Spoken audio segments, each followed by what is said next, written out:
Good afternoon, ladies and gentlemen, and welcome to Invictus Pro Wrestling. My name is Ryan Peterson. I'm your announcer for this evening, and we have an action-packed card in store for you all tonight. But first, allow me to welcome, making his Invictus Pro Wrestling debut this evening, the real-life Cupid himself, Love Doug! And you heard it from Ryan Peterson, ladies and gentlemen. Welcome to Invictus Wrestling, Love and Let Die. I am the voice of a generation, Pete Rosado, once again at the Invictus commentary table. And tonight, you are joined by none other than Trust Fund benefactor Jared Silverclight, which means today's commentary is officially Trust Fund approved. I don't know who I pissed off to have to sit next to you for commentary, but I've asked myself the same question. We're going to make it work. It's going to be a great night. We have an action-packed show set up tonight, Jared. We have a women's championship match with Edith Surreal going against Vicious Vicky. The social media championship is on the line. And tonight we crown the first ever Invictus Tag Team Champion. Absolutely. Plus we have uncensored, unsanctioned, six-man tag team action with my seven-figure superstar, Sin. But we got to go back to the ring where Love Doug is getting ready to talk to the Invictus audience. Lovers, here and on IWTV, the search continues. I'm looking for love. And Invictus promised me a date. So I'm here. I brought flowers, chocolates, even a little teddy bear. Valentine's Day is over, but Love Doug continues. So let's see who Invictus got me.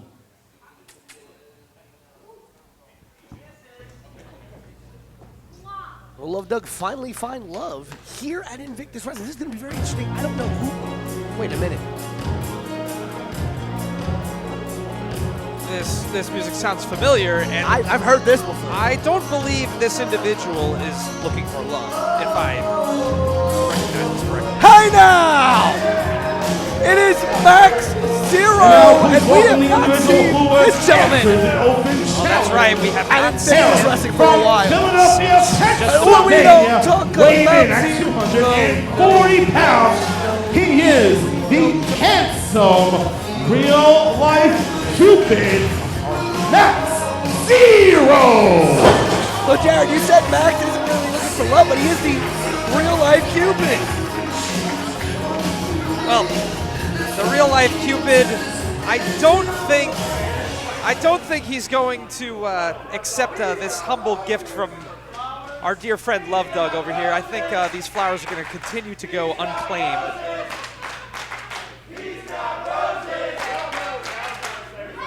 Listen, roses are very expensive in today's economy. I don't know if you know, with the way the supply chain is going, roses and chocolates, that's very expensive.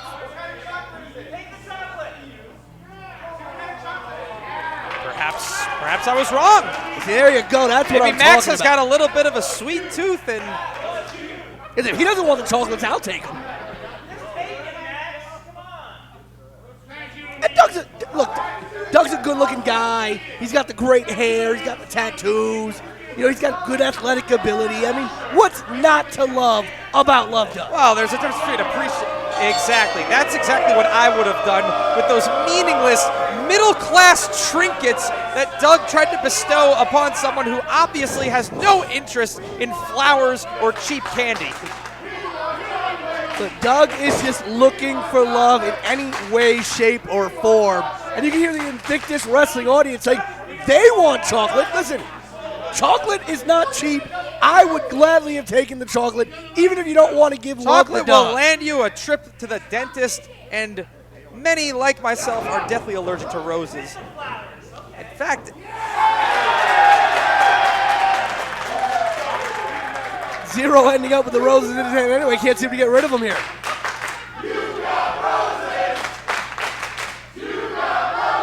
Just accept them, Max.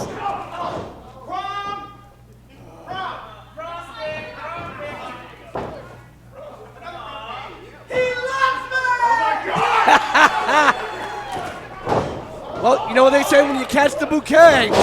Roll up here by Doug, all right. cover one. All right, can we just call a spade a spade? I think the referee needs to do something and get these roses out of the ring. Obviously, this should not be permitted in any kind of athletic contest, much less this. And Max gets out the way as Doug tries to catapult himself right into Max's arms. Max, ditch the flowers. Doug, a little tightrope walking on the bottom rope. Okay, here we go. All right, finally getting down to business here. Left on the apron. Love hurts. That definitely is going to hurt and leave a sting. Max now looking like Oh, a boot right to the kisser. That pump I don't kick. think Love Doug is in any position to pucker one up anytime soon. You know, Doug just came here looking for love, looking for somebody to accept him. And, you know, Max You know what Max Zero's Zero's going to love? Max Zero's going to love a decisive and quick victory over this hapless romantic. I can't stand Love Doug, and it looks like neither can Max What Zero. problem do you have with love, Jared? Is it because you can't find love? No, I've actually been in a very committed relationship for many a year. How much do you pay them? Well, I was going to say, with my big old pile of cash. And here comes for Max. It's only a matter of time. Max there went for a cover. Doug kicked out at 2.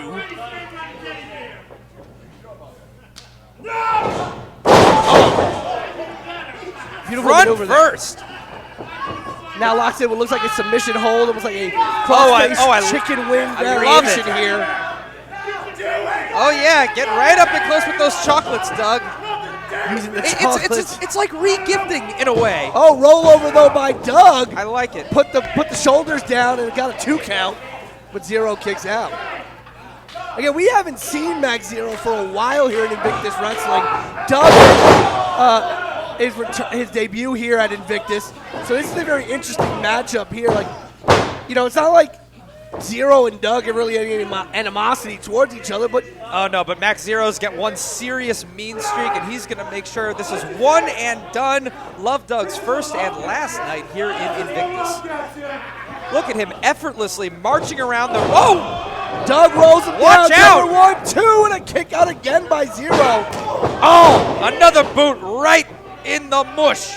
But Doug just ate a full plate serving of love served by the bottom of Max's foot. And now it looks like got a cloverleaf kind of maneuver locked in on Doug here. Oh, in yeah, the that middle is of the a ring. cloverleaf sat in deep, trying to fold Love Doug in half. Love Doug is in the middle of the ring. The way that his back is wrenched down, I don't know if Doug's going to be able to make it to these ropes, but he is trying hard to get to these ropes. And he does. Max is going to have to break that cloverleaf. Oh, but the damage has already been done. And there go the roses. There go the roses. The referee should have done that the second the bell rang.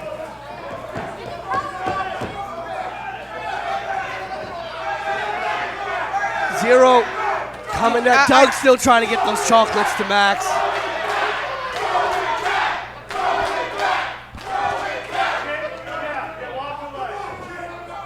What's he trying to buy him off with free candy? And they throw the roses back in. We've got foreign objects galore in the ring.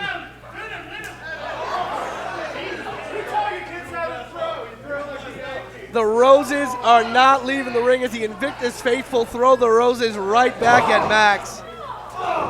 But now the chocolates have finally been opened. Are there any nougat ones in there? I love the nougat ones.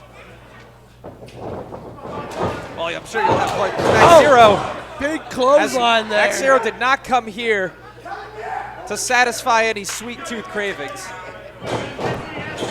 Cover by Zero and a kick out And at an 2 emphatic kick out. by Doug.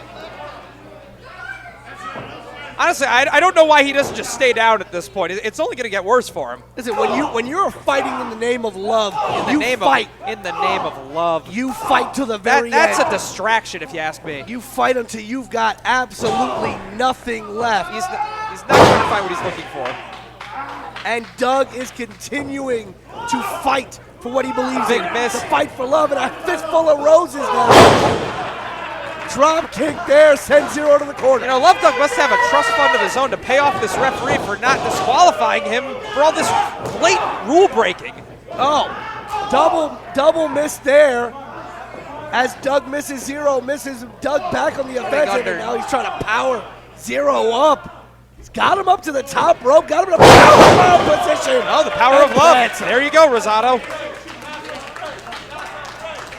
But Doug is absolutely spent in the corner there.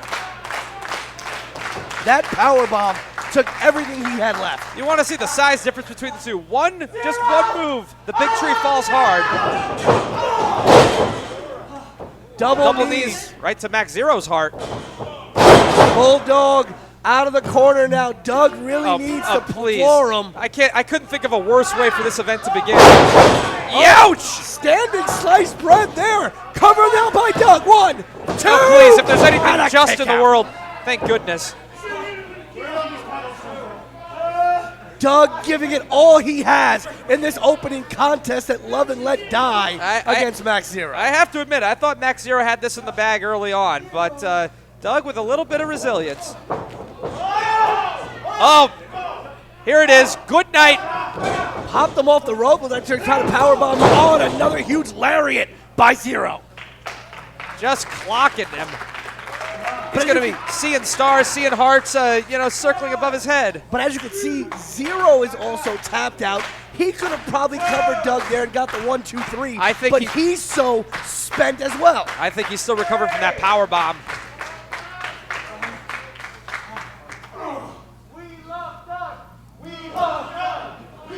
And the I think Invictus every single person in this building, besides myself and Max Zero, I am a little befuddled. And Doug still fighting from where we don't know, but he has everything to give. He is fighting for love, fighting off everything Max Zero is Oh, trying to there Max has him. destroy. Herked him up.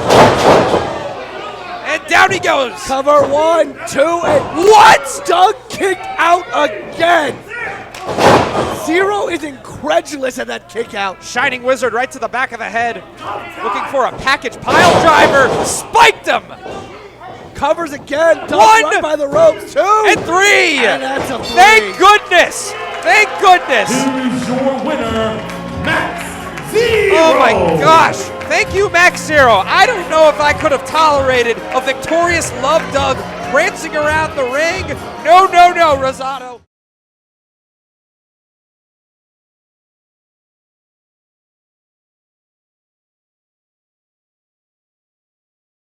And all out of love. Broken hearted, And Invictus broken Wrestling. bones.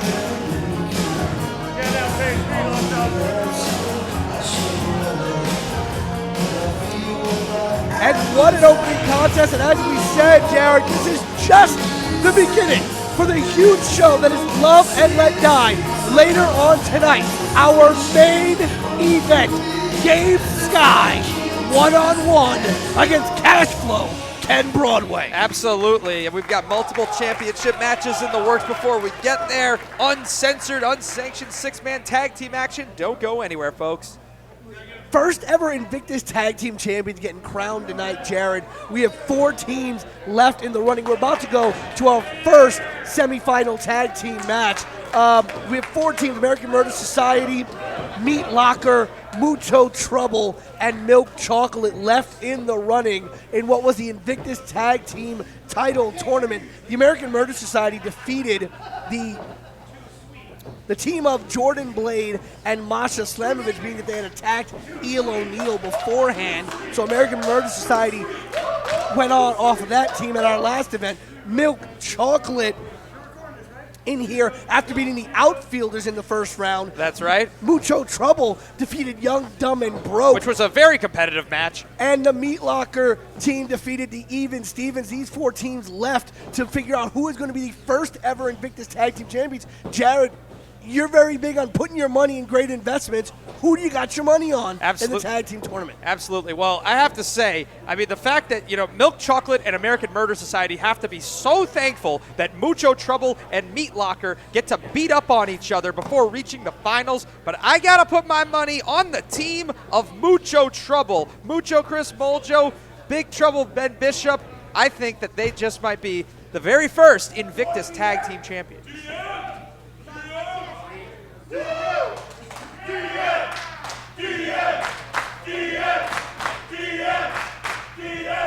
Ladies and gentlemen, the following contest is a tag team match scheduled for one fall. And it is the semi-final match in the Invictus Pro Wrestling Tag Team Title Tournament.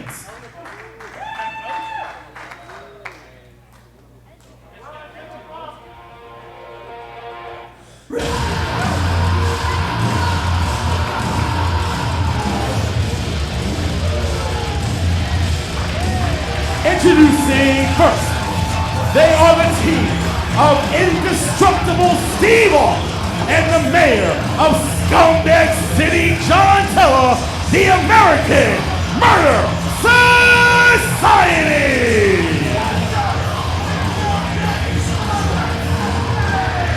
Now, here's a couple individuals who are a little rough around the edges, to say the least. And many people may be looking at the American Murder Society and saying, well, this doesn't really look like the AMS we're used to.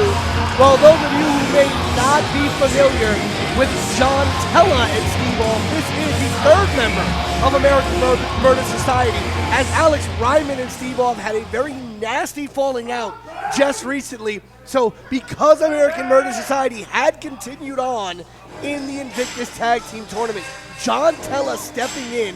This is the first time Steve Austin and John Tella are teaming in a very long time tag team action, and it will be to the final of the Invictus Tag Team Tournament. They are facing a couple of upstart young kids.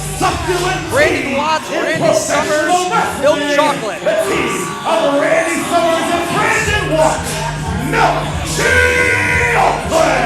Well, Jared, I'm going to correct you there. I would not call Randy and Brandon young upstarts. These men have held tag team gold in multiple promotions and have been tag teaming for many, many years. In fact, they look even better than the last time I saw them. And when I did see them last, besides here at Invictus Wrestling, these guys were beating teams on the level of Tony Nese and Jigsaw, the Young Bucks, long before AEW came around. Milk Chocolate has gone the distance on multiple occasions. And I gotta be honest with you, this is my pick to go all the way in the Invictus Tag Team Tournament. They're the team with the most experience. They're the team who's held the most tag team gold. They are where my money is in the Invictus Tag Team Title Tournament. Well, you can't argue with the experience, and like you pointed out, they've already harnessed championships in multiple promotions to date, but I say they're just getting started on what they're capable of in their careers. But it's going to be very interesting, when you think about in terms of who they've beaten to get here. The American Murder Society, Steve Austin especially, was in the ring against Masha Samovich and Jordan Blade. So he was there to defeat that team. They probably had the toughest road to the second round.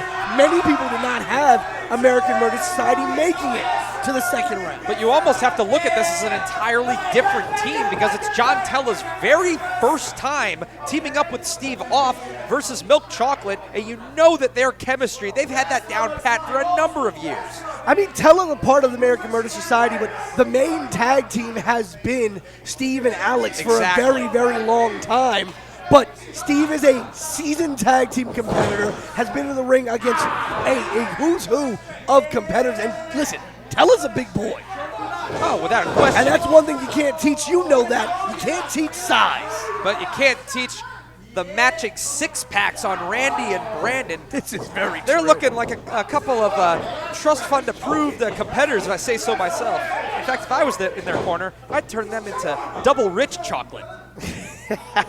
Remember, ladies and gentlemen, this is the semifinals. the first semifinal match of the Invictus Tag Team Title Tournament. Later on tonight, we will have Mucho Trouble going up against Meat Locker to determine what two teams will meet in the finals later on tonight to crown the first ever Invictus Tag Team Champions. And here's what I mean. That's that size you can't teach.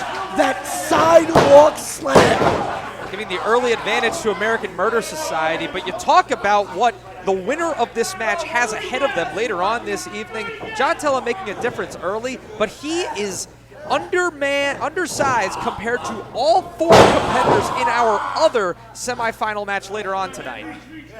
This is right. You said it. The two biggest teams are meeting in the semis in Mucho Trouble and Meat Locker. That is bound to be a match that brings down the Invictus house tonight. Without question. And I have to say, Tella faring fairly well early on here. He's kind of picking apart Brandon. Or is that Randy, rather? That is Randy Summers. That's in right. the Freudian ring. slip. I know my milk chocolate. Brandon Watts now with the tag Fresh here. tag to Brandon. Steve with a nice deep arm drag there. Get it together, guys. We know which corner the experience edge lies in, but American Murder Society have really taken control in the early going. Milk Chocolate looking to hope to get a chance to garner their 5th tag team championship of their career. Ooh, another boot to the bush. Beautiful double team. We were talking about how it's been a while since Steve and Tella have worked together, but they look like they haven't missed a beat. Maybe I picked the wrong favorite. Maybe I should throw my cash behind the American Murder Society. We can clean up their image a little bit, more clean cut in terms of the gear. American Money Society, that's got a nice ring to it. I don't think it works. But Steve back on the attack on Brandon Watts here. Whip off to the ropes. Oh, Randy, look at that. That's that tag team experience. Spill to the floor. Pulling that top rope. The quickness from Brandon Watts. Lightning fast. Plants the boots right in the face. Oh, these people wouldn't know talent if it bit them where the sun don't shine. Randy Summers and Brandon Watts right now firmly in control. This is why you don't waste time appealing to the middle Covered classers. by Brandon and a 2 count. Steve kicks out. Again, I said Milk Chocolate looking for a chance.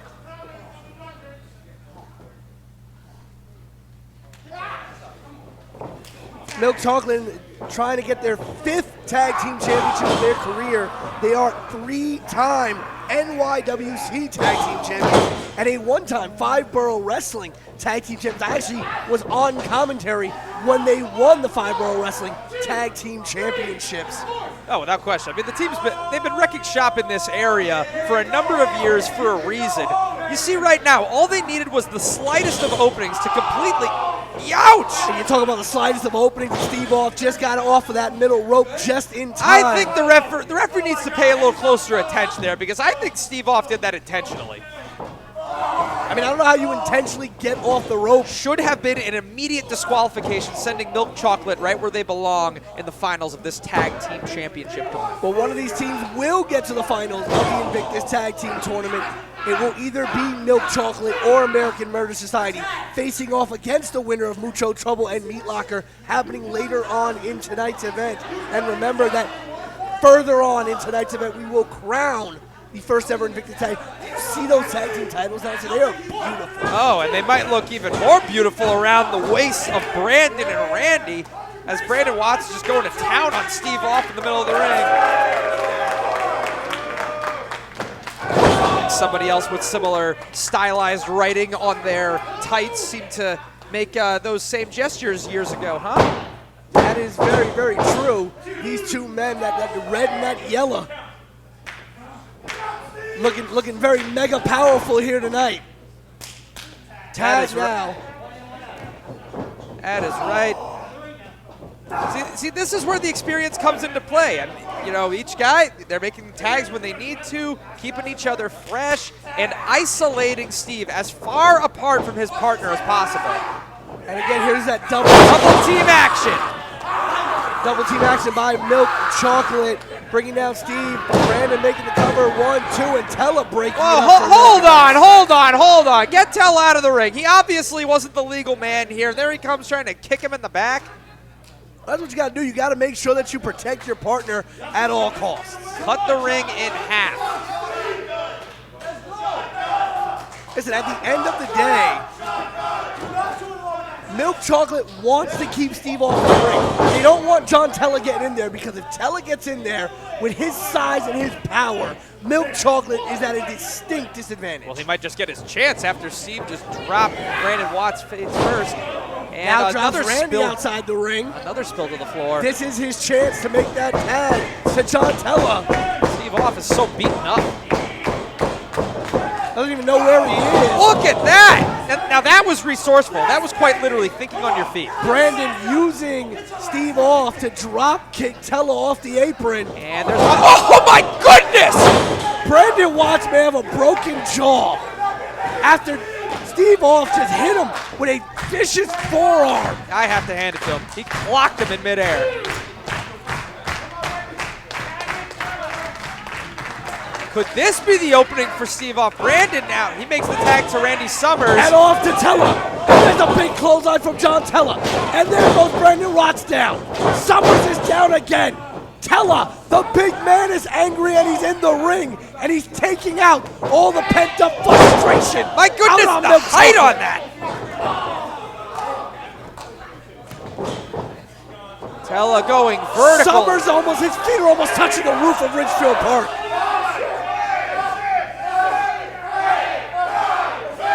The blood rushing to the head of Randy Summers, and the power being shown by John Tella of the American Society. But what goes up must come down, and it came down hard on Randy Summers. The cover by Tella. 1, 2, and a kick That out. was nearly it right there. Now tagging in Steve Off. How much does Steve Off have left after all the punishment he took just moments ago? They have him set for another Doug T. Double team clothesline, Russian leg sweep there. Cover again by Tella, but he's not. See, this is where the experience comes into play. His first time teaming with Steve Off, he doesn't even realize he's not the legal man.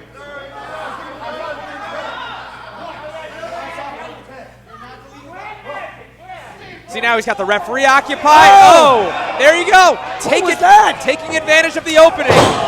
It's Tella's fault. Powder to the eyes, but referee DM Stevens didn't see it. Milk Chocolate lifting him up and planting him. The meltdown by Milk Chocolate, cover on Steve Off. And 3. Here's your winner in advancing to the finals, Milk Chocolate. There you have it, folks. Milk Chocolate. What did we talk about earlier? All they needed was the slightest of openings. The slightest of openings to take advantage and clinch victory. And now they are one more win away from the Invictus Pro Wrestling Tag Team Championship. And let's look at how that happened here. As Milk Chocolate, Brandon Watts threw some powder in the eyes of Steve Off behind the back of referee DM Stevens to get John Tella off the apron. And this beautiful double team finish of a meltdown onto Steve Off. Taking the leader of the American Murder Society out for the big 1, Well, it's 2, obvious. 3. It's obvious what happened here. Brandon Watts' palms were getting a little sweaty, so he used a little bit of chalk to try and strengthen his grip, and it simply flew out of his hands. But John Tella really only has himself to blame here, because if he wasn't wasting so much time barking at the referee, he would have turned around in time. That's not Milk Chocolate's problem. You play the cards as they are dealt. Well, of course, you're not going to worry about the powder, the illegal powder that Brandon Watts threw into the eyes of Steve Off, but nonetheless, the referee's decision is final. Milk Chocolate goes to the finals of the Invictus Tag Team Wrestling Championship Tournament, and they will meet the winner of Mucho Trouble and Meat Locker, which will be happening later on tonight. But before we get to the tag team title tournament, we gotta talk about this big women's championship match happening next, Jared. You got Edith Surreal coming in the hand-picked replacement for the good witch Kaya McKenna, who's injured and couldn't compete against Vicious Vicky, the inaugural champion. Vicky's been champion for a long while here, almost 8-9 months now. Absolutely. But Edith Surreal, the hand-picked replacement for Kaya. Oh, actually, next up, we've had a change, folks. What? Next up, we actually will have an intergender action with Killian McMurphy taking on Little Mean Kathleen. Oh, the that's a women's- match I'm looking forward to. Absolutely, it's going to be an Ladies and interesting gentlemen, styles the clash, to say the following least. scared of contest Lumen Cat. is sponsored by Smack Talk Showdown, and it is scheduled for one fall.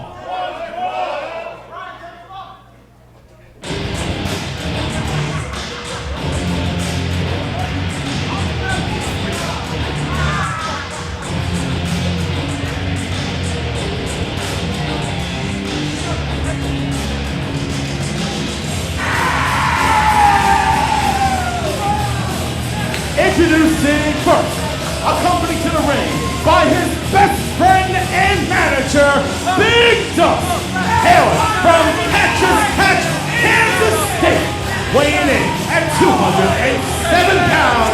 He is the Shamrock Shooter, Killian McMurphy.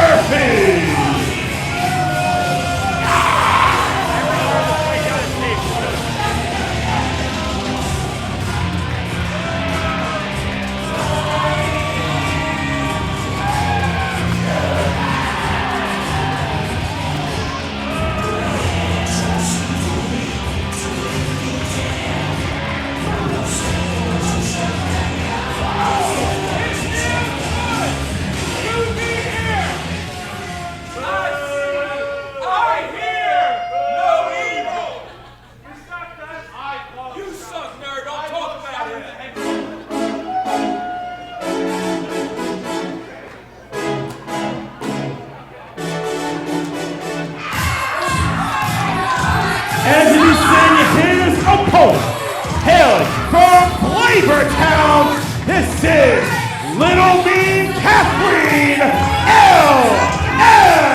LMK!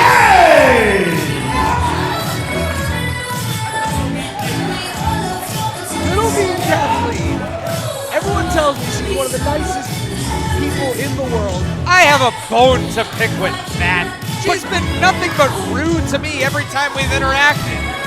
I've caught many tweets from Miss LMK with the hashtag TrustDumb, so she gets no brownie points from yours truly, and I hope Killian McMurphy teaches her a little lesson this afternoon. LMK scares me, honestly.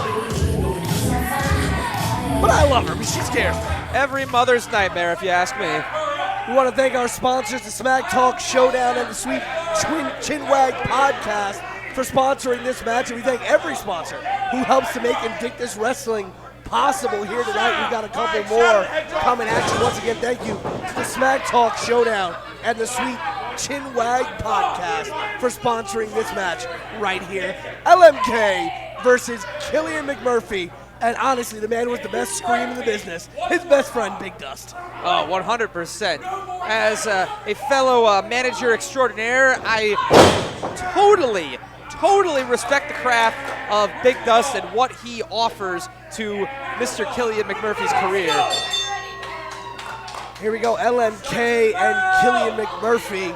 Want to see how Big Dust is going to find a way to get himself involved in this match. Wait, does that mean we have to be silent as well? No. He's talking to the middle classers.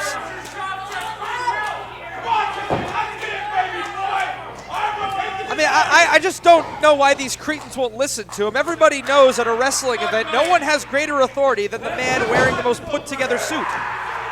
Well, then that would be me. Don't flatter yourself, Rosie the robot. You know. I mean, you don't look too shabby yourself, Jerry. You know, I don't know about the slippers you have on. They are awfully comfortable, just as Killian McMurphy is right at... Oh, Are those Gucci? that's right. A little girl just stepped into a man's world, and Killian McMurphy is letting her know why. Listen, she may be little, maybe in her name, but Little Mean Kathleen is anything but a little girl. LMK can hold her own against some of the toughest competitors, and she is going to show the shooter, Killian McMurphy, today just why that is.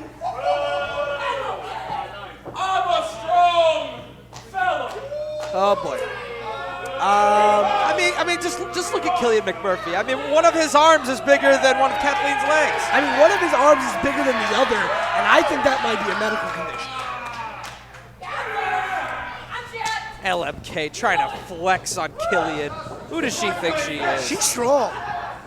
Is she though? She is. I bet she can pick you up. I wouldn't be surprised. Down with authority. I once saw her pick up the ring.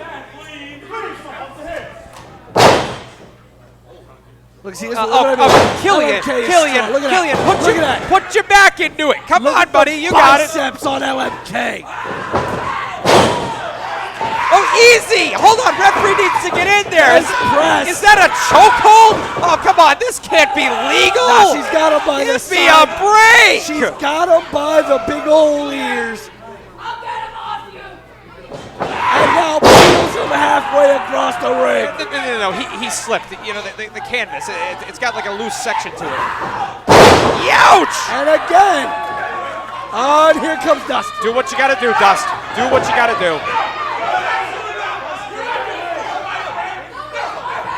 What? Hold on! Tried to peel Dust, but All right, Dust good. He thought better of it. Oh! And Killian taking advantage of the distraction by Dust. Distraction.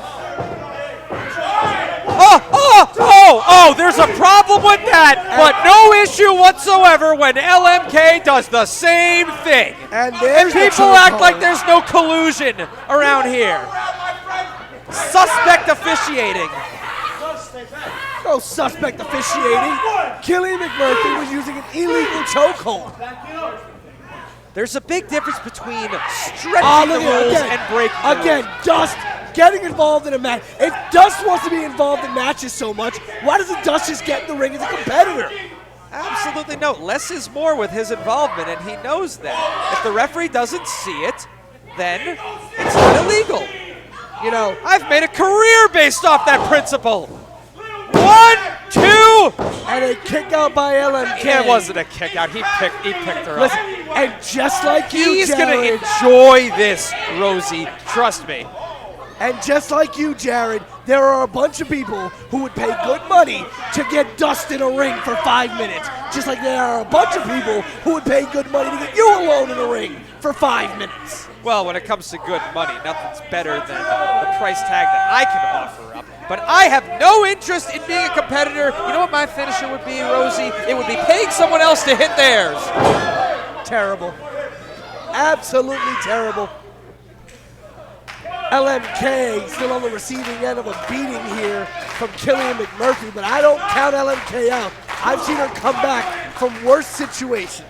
Well, she's one tough little lady. I'll give her credit. The fact that she's even lasted this long. Whoa, stacking them up there.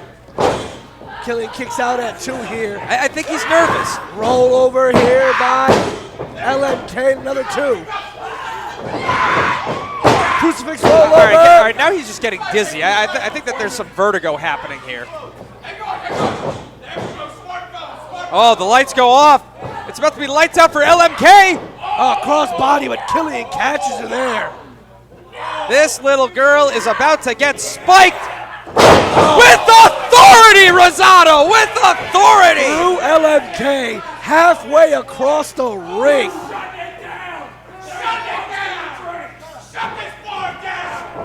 What bar? Where's the bar? Oh, the bar's in the corner. Didn't you see? I didn't see the bar. I know where I'm going I during intermission. I will happily toast a martini to this if Killian's able to Oh, going after the clinch knee. victory over Miss LMK. Going after the knee of LMK here. Trying to slow her down. We all know that what makes LMK so dangerous, that fast-paced, unpredictable offense Well, exactly. of LMK. Well, it certainly is. It definitely makes her dangerous because she's got this bright, pattern-heavy zebra attire. That's what caused that vertigo I was talking about earlier. You know, you see her move around so fast, you start getting dizzy.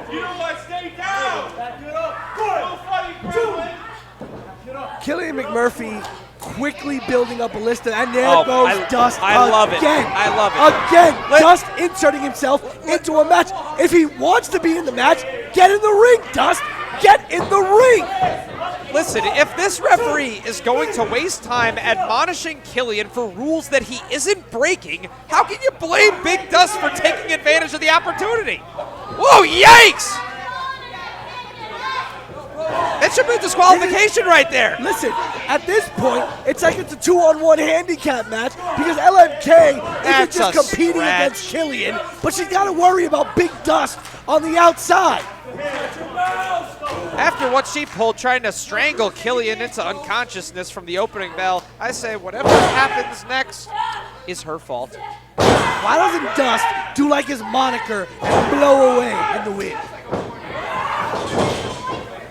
Whoa! Up and over for Killian on the outside. Oh, but he caught himself there.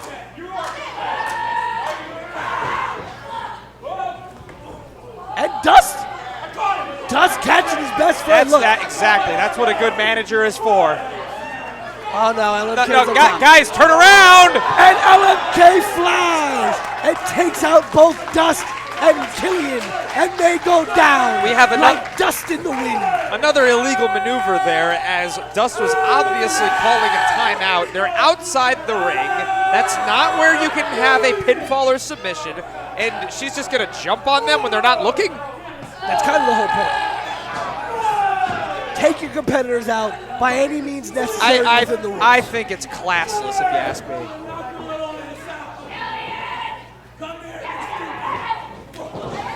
LMK All right, come on, back Killian. offensive. Big clothesline. Get it against together, Killian! And another one.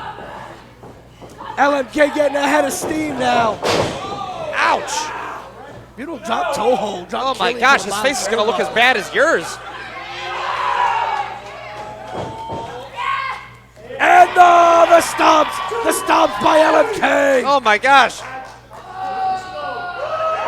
Payless Shoe Source right in the bush. Oh, second rope Vader bomb cover. 2 count only by LMK as Killian kicks out. Well, I've got to give LMK credit here. She is certainly chopping down the tree. And now that Killian's on his knees, this is a fair fight. Listen, it is always oh, there we go. Oh, he's going for a sliced bread number 2 off the ropes. But once again, for the 4th time in this match, Dust getting involved. It wasn't Big spear by LMK. That could be it. Big spear by LMK. Can she cover him? Oh, Killian's out of breath here. Dust, get him a water. No cover by LMK. Killian getting to his feet. Here goes Dust. Dust is doing what, all bets are off. He's doing what he has to do at this point. Somebody put this man in a shark cage. Whoa, easy. And using Dust for the sliced bread. Oh, but Cover for the no, you can't possibly count this. Dudley Dog. Are you kidding me? And the win by LMK. Here is your winner, Little Mean Kathleen LMK. All right, I mean, give me a break here. Dust obviously got up on the apron because he had something very important to tell Killian McMurphy, and then LMK just uses him for leverage to execute this maneuver.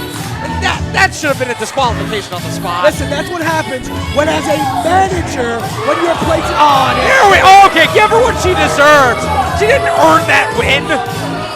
Killian McMurphy, a sore loser here. Give these people attacking LMK. Give these people the after lasting match. image that they deserve.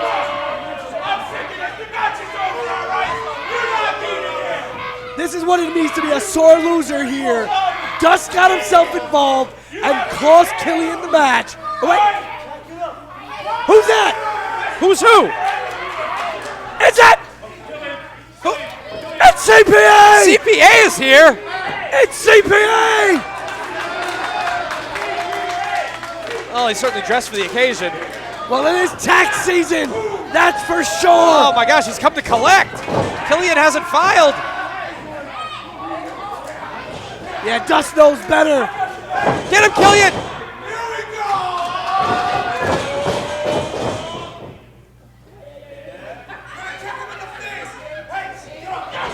Trying to go for that 619.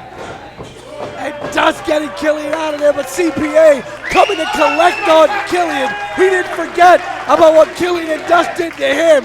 Coming to the aid of Little Mean Kathleen here. Well, I will tell you this. Dust is the most selfless manager I have seen in my lifetime, repeatedly putting himself in harm's way to protect his man, Killian McMurphy, tonight. But of course, it wasn't enough to overcome LMK and her devious cheating. But they will live to fight another day, Rosado. There was no cheating! What are you talking about? LMK. The way that Big Dust postured himself, LMK doesn't execute that maneuver if he isn't in that spot at that time. So she should write him a thank you card as far as I'm concerned. Well, maybe Dust shouldn't have been on the apron. Had he not been there, it wouldn't have happened. But, Jared, we're getting ready. We are. In fact, I've got to get ready. I've got to take a little bit of a break because 3 of my 7-figure superstars in Invictus Pro Wrestling's 7-figure faction known as Sin, they have an unsanctioned match coming up next, folks. And like Jared said, a huge unsanctioned match gonna take place between TakeOver and Sin. This big feud, this big battle between these two factions is coming to a head here at Love and Let Die. This unsanctioned match is going to blow the roof off of Ridgefield Park.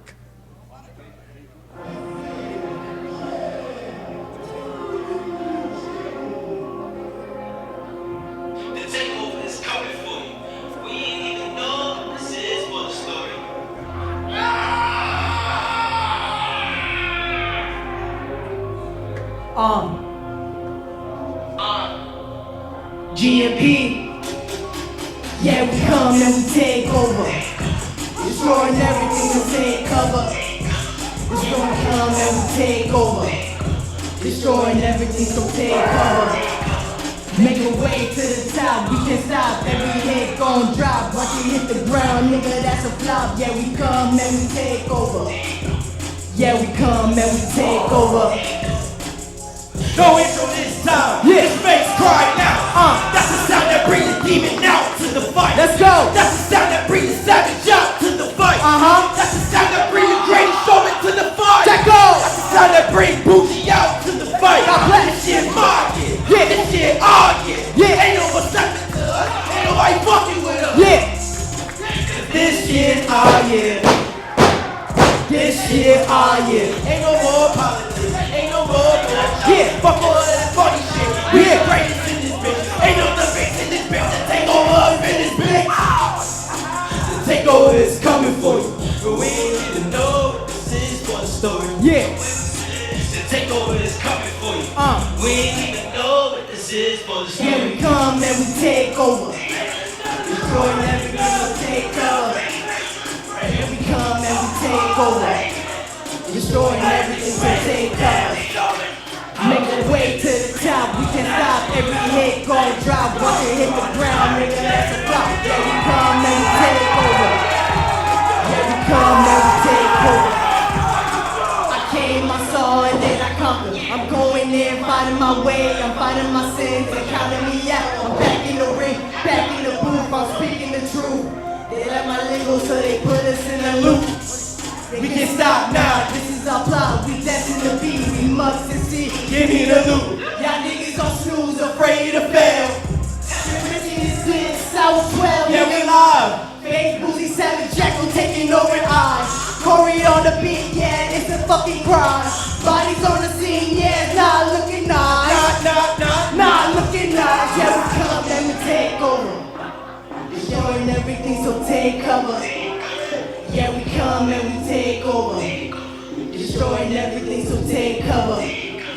Make a way to the top, we can stop. Every hit gon' drop. Watch it hit the ground, nigga, that's a flop. Yeah, we come and we take over. Yeah, we come and we take over.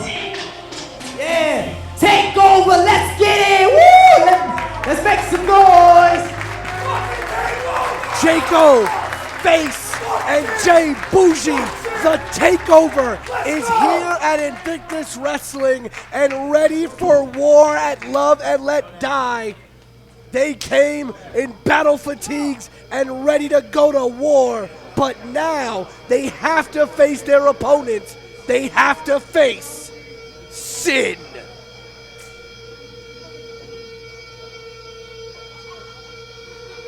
That's a good thing. That means the match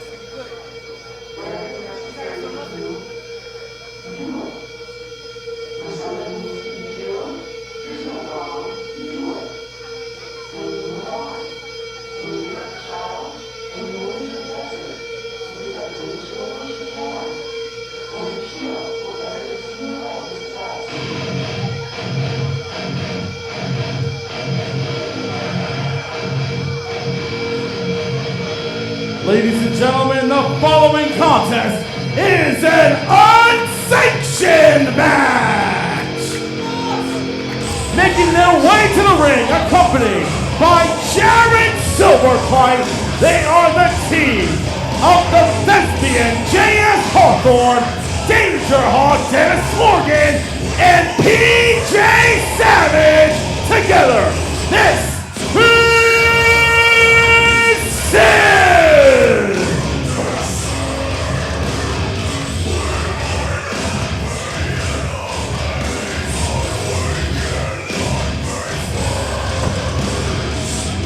And here is the other half of this unsanctioned war that will be happening here tonight at Invictus Wrestling.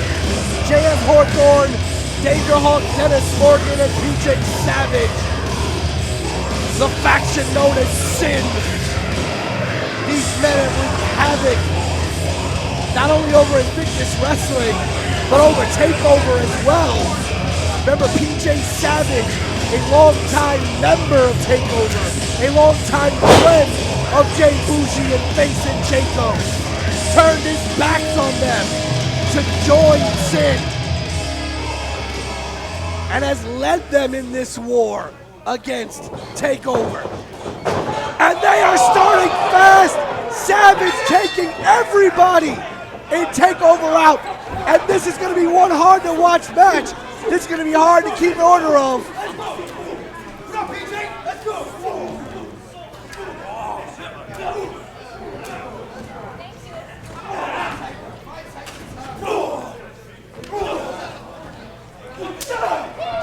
And now I'm joined by your voice in the ring, Ryan Peterson, who's going to join me. This is the last minute decision. I've wanted to see this for a long time. Here, Patsy Peters. What? Hey, listen, folks, I can walk and chew gum at the same time, okay? Ryan, you are dismissed. You may go back. Go back to your little desk. Get on out of here. Get out of my seat.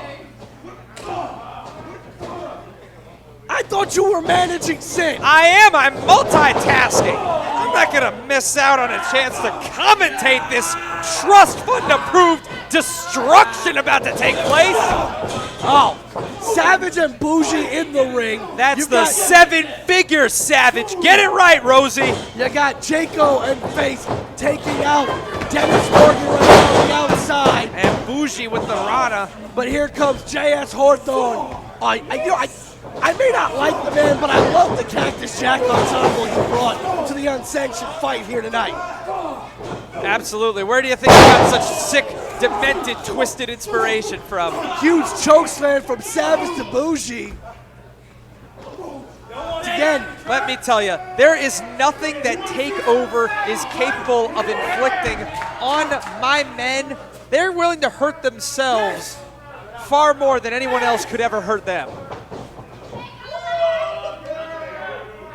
Savage, you know, it almost looks as if Savage doesn't want to fight TakeOver. It almost looks like he doesn't want to be in this war right now. I would beg to differ. PJ Savage, oh my God. You double all right, come on. Dennis, JS, get in there. Hawthorne, Morgan. Well, Jared, let's give the Invictus crowd and the IWTV fans a little bit of a history lesson. You pried PJ Savage away from TakeOver. Sin pried PJ Savage away.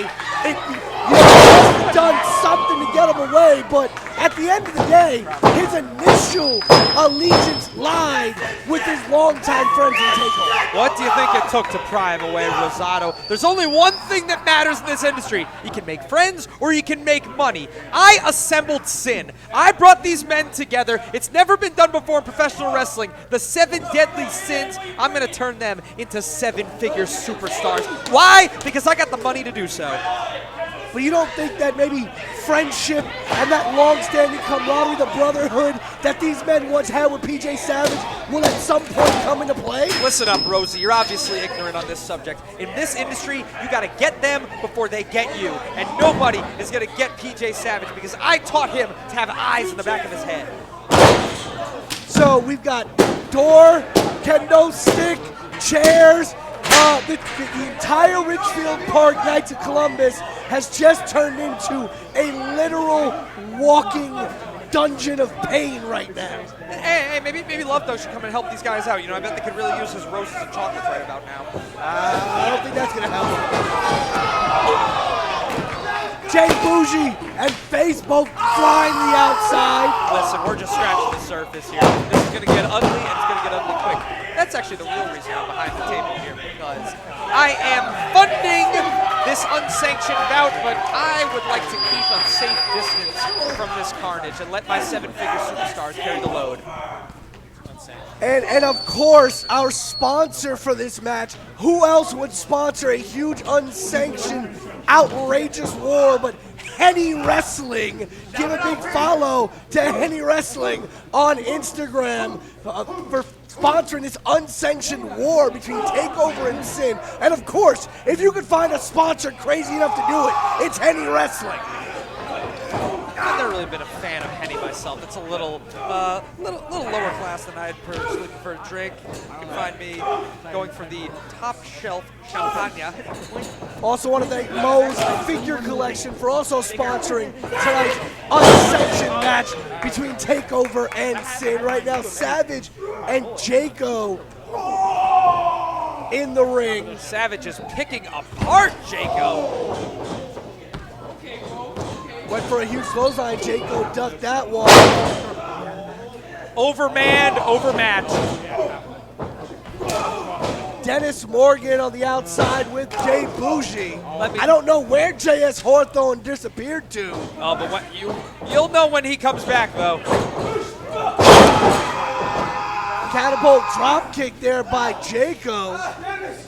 Oh, there goes Hawthorne. I would like to see Hawthorne and Dennis give, and here it comes. Here comes the help. Oh, he's got a kendo He's stick. about to get smacked 6 ways from Sunday. Come on, wail on him, Dennis. There you go. Jaco just took a huge kendo stick shot Right to the side of the face. I love it.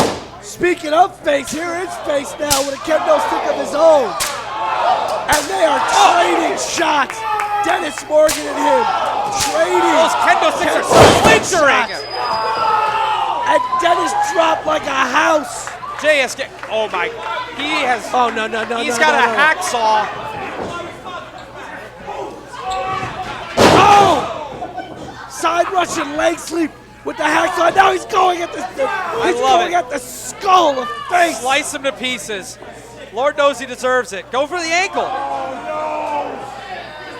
Oh, he's not licking. He's not. No, that's just nasty. It's still COVID out here, bro. Pele kick by Bougie on the Hawthorne. Once again, we're at a numbers disadvantage, guys. Oh, you can't let them get the hacksaw. Face is busted open already. All right, we've got to recalibrate it here. I don't like what I'm seeing here. My guys are splintering off. They're acting impulsive. They need to keep it together. Have each other's backs. Strength in numbers. Well, this is an unsanctioned match. No rules. Anything No goes. countouts, no disqualifications. And Invictus will not be held responsible for anything that happens in this match, whether it be injury or whatsoever between the factions of TakeOver and Sin. Let me tell you, TakeOver is going to be begging me for a loan to cover their medical bills after Sin is through with them in this bout. Savage, you can see him almost telling Bougie, just give up.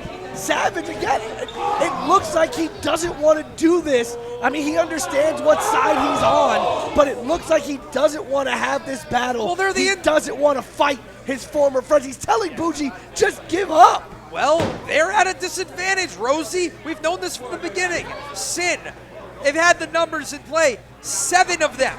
7 deadly sins, and they still picked this fight. They wanted my guys in a no-rules, unsanctioned match?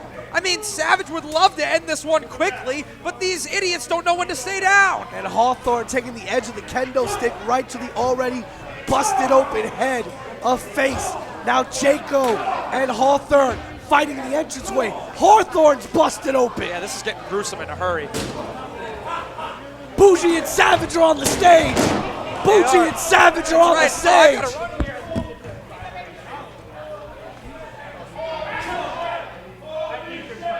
Psycho Bird has left the commentary area. I'm trying to keep track of what's going on here. And Savage just threw Bougie off the stage. Took out everybody. Took out TakeOver. Took out Sin. And now Jarrett telling him, Dennis, get the table.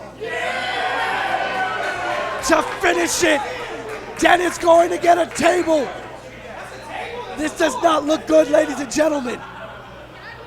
From my vantage point, it looks like they're about to make the unholy sacrifice of all three members of TakeOver.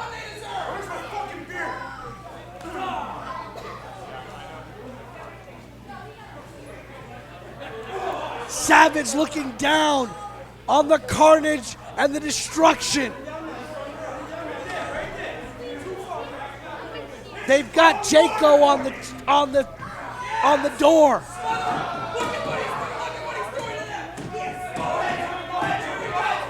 And they're holding him. They said, Savage, let's go. Finish it, Savage. Finish it, Savage. Oh, big splash from the stage. Takes out Jaco. This is what they're getting. Jaco might be broken in half after that big splash off the stage. My God.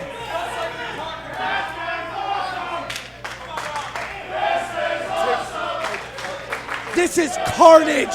That's what this is here in Ridgefield Park at Invictus Wrestling. Love and Let Die.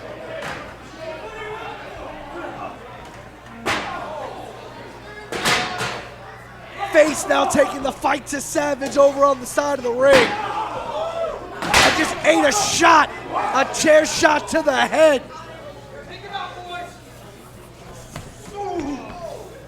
And now just got taken into that side pillar face first.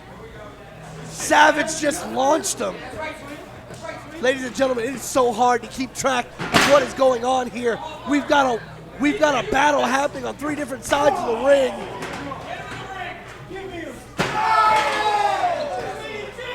Now Face taking a battered chair to J.S. Hawthorne. Bougie getting back in the ring. And Bougie's busted open. The fourth person that I've seen in this match bleeding and busted.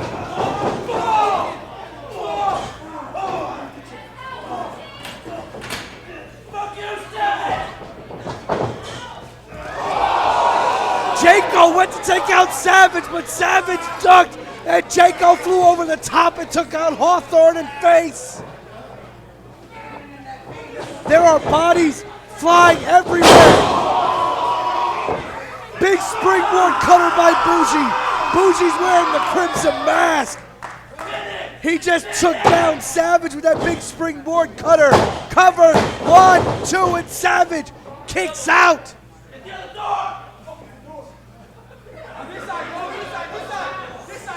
You've got Hawthorne bleeding. You've got Face bleeding. You've got Bougie bleeding. You've got Dennis Morgan busted open. And TakeOver is getting another door out from under the ring, and he just told Face to go get chairs. How much more carnage is this match gonna unleash on these two factions here at Invictus?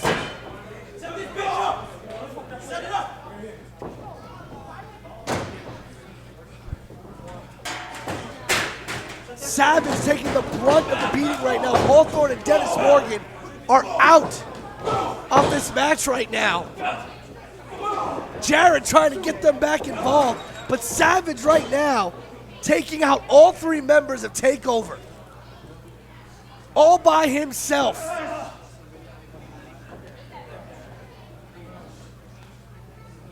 Got Bougie up top now. And what is he setting up? Setting up a chair here. It looks like he's trying to set up another door like he put Face through when he came off the, Jayco when he came off the stage. You see various members of the crowd just mouths agape at the carnage they are witnessing here.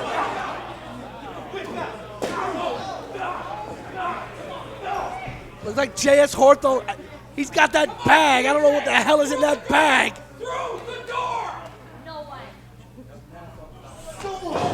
Savage now trying to set up Bougie to go through the door, but now TakeOver's got Savage. Triple power bomb through the door. That's got to be it.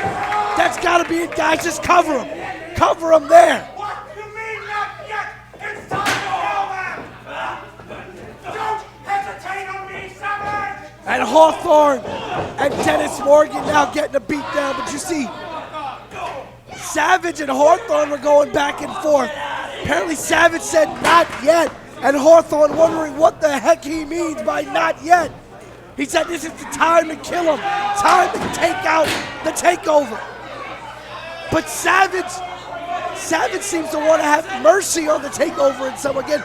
These men were brothers before Savage turned his back on them to join Sid. Do not use that thing! Do not use that thing!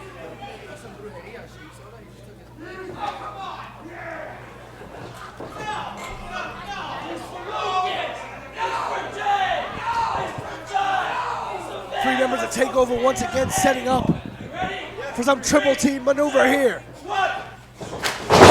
Oh, tried to crush the larynx of PJ Savage.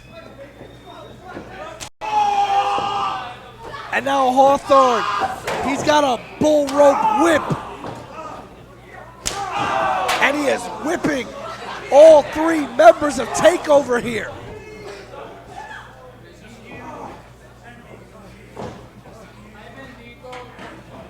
I think the only man not busted open is PJ Savage, but he's definitely taking the most punishment. And there's that bag again. I don't even want to know what's in that bag.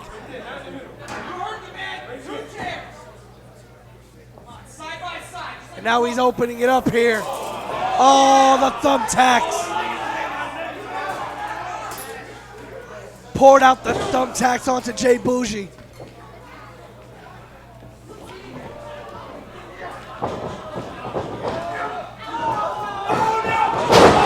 Oh! Went for a sidewalk slam, but Jay Bougie turned it into a DDT, and he put Hawthorne head first through the tacks.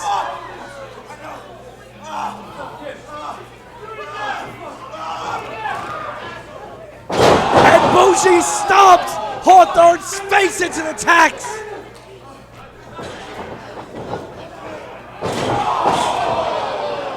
But Bougie gets one for his own as Savage powerbombs him through chairs.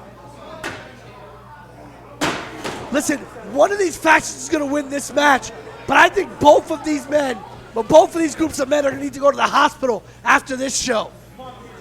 That is a definite. Do it, PJ! Do it! Do it! Savage. See what they did to me! You're not Savage anymore! Savage showing some hesitation here. Now do it! Savage, it's like he doesn't want to put the finishing touches. Yes! He can't. Savage is telling him no, he can't do it. Hey, PJ, what are you doing? PJ! Savage is telling Hawthorne and Dennis that he can't do it. He looks at Bougie's face, that crimson mask, and he's like, I've done enough. I can't do it. Here we go! Get him now! A 3D by Morgan and Hawthorne. And they're telling Savage to finish it. They're saying, you have to be the one to finish this. 1, 2, 3. And the pin. The reluctant pin by PJ are Savage. your winners, And Sid wins this unsanctioned war.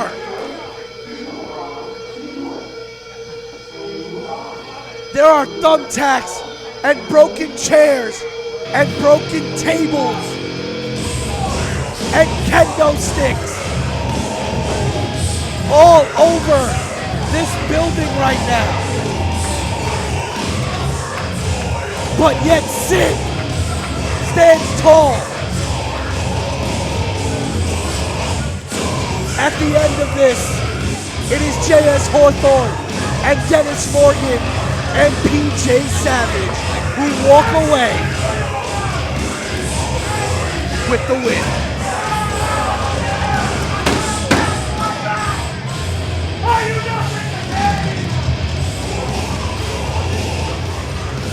I don't even know what to say, ladies and gentlemen. This was an absolute war here at Invictus Love and Let Die. We're only halfway through tonight's show.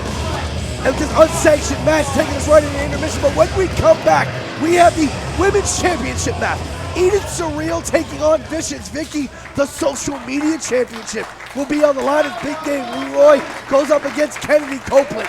The second semi-final match of the Invictus Tag Team Tournament will happen, as well as the finals to decide the first ever Invictus Tag Team Champions, not to mention our huge main event, Gabe Sky and Ken Broadway, still to come here at Invictus Love and Let Die. IWTV will be right back. Ladies and gentlemen, we are back from intermission. The action continues now with the following contest, and it is a tag team match scheduled for one fall, and it is the second semi-final match in the Invictus Pro Wrestling Tag Team Title Tournament.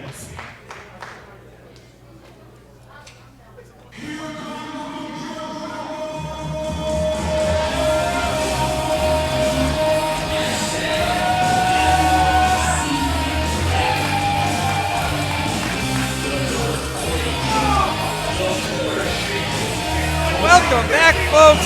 Finish that hot dog disgustingly much Accompanied to the ring and get ready by for the Brandon Walker second of round. Barstool Sports. The And welcome my semifinals. way of 575 pounds.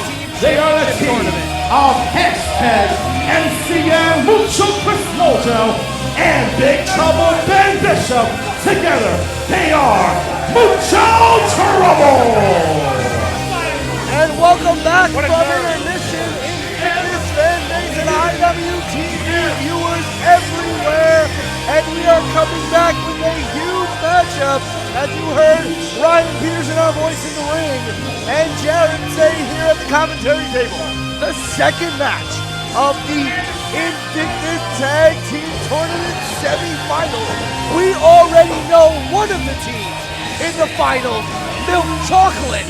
And now it is time to find out who they will face for the right to become the first ever Invictus Tag Team Champions. And if you ask me, that team is standing in the ring right now. A combined 13 feet of Mucho Trouble. Did you know that Big Trouble Ben Bishop is 6'12"? I didn't know that existed. But you can only be 6'11" and 7 feet. Well, you know what I wish did not exist?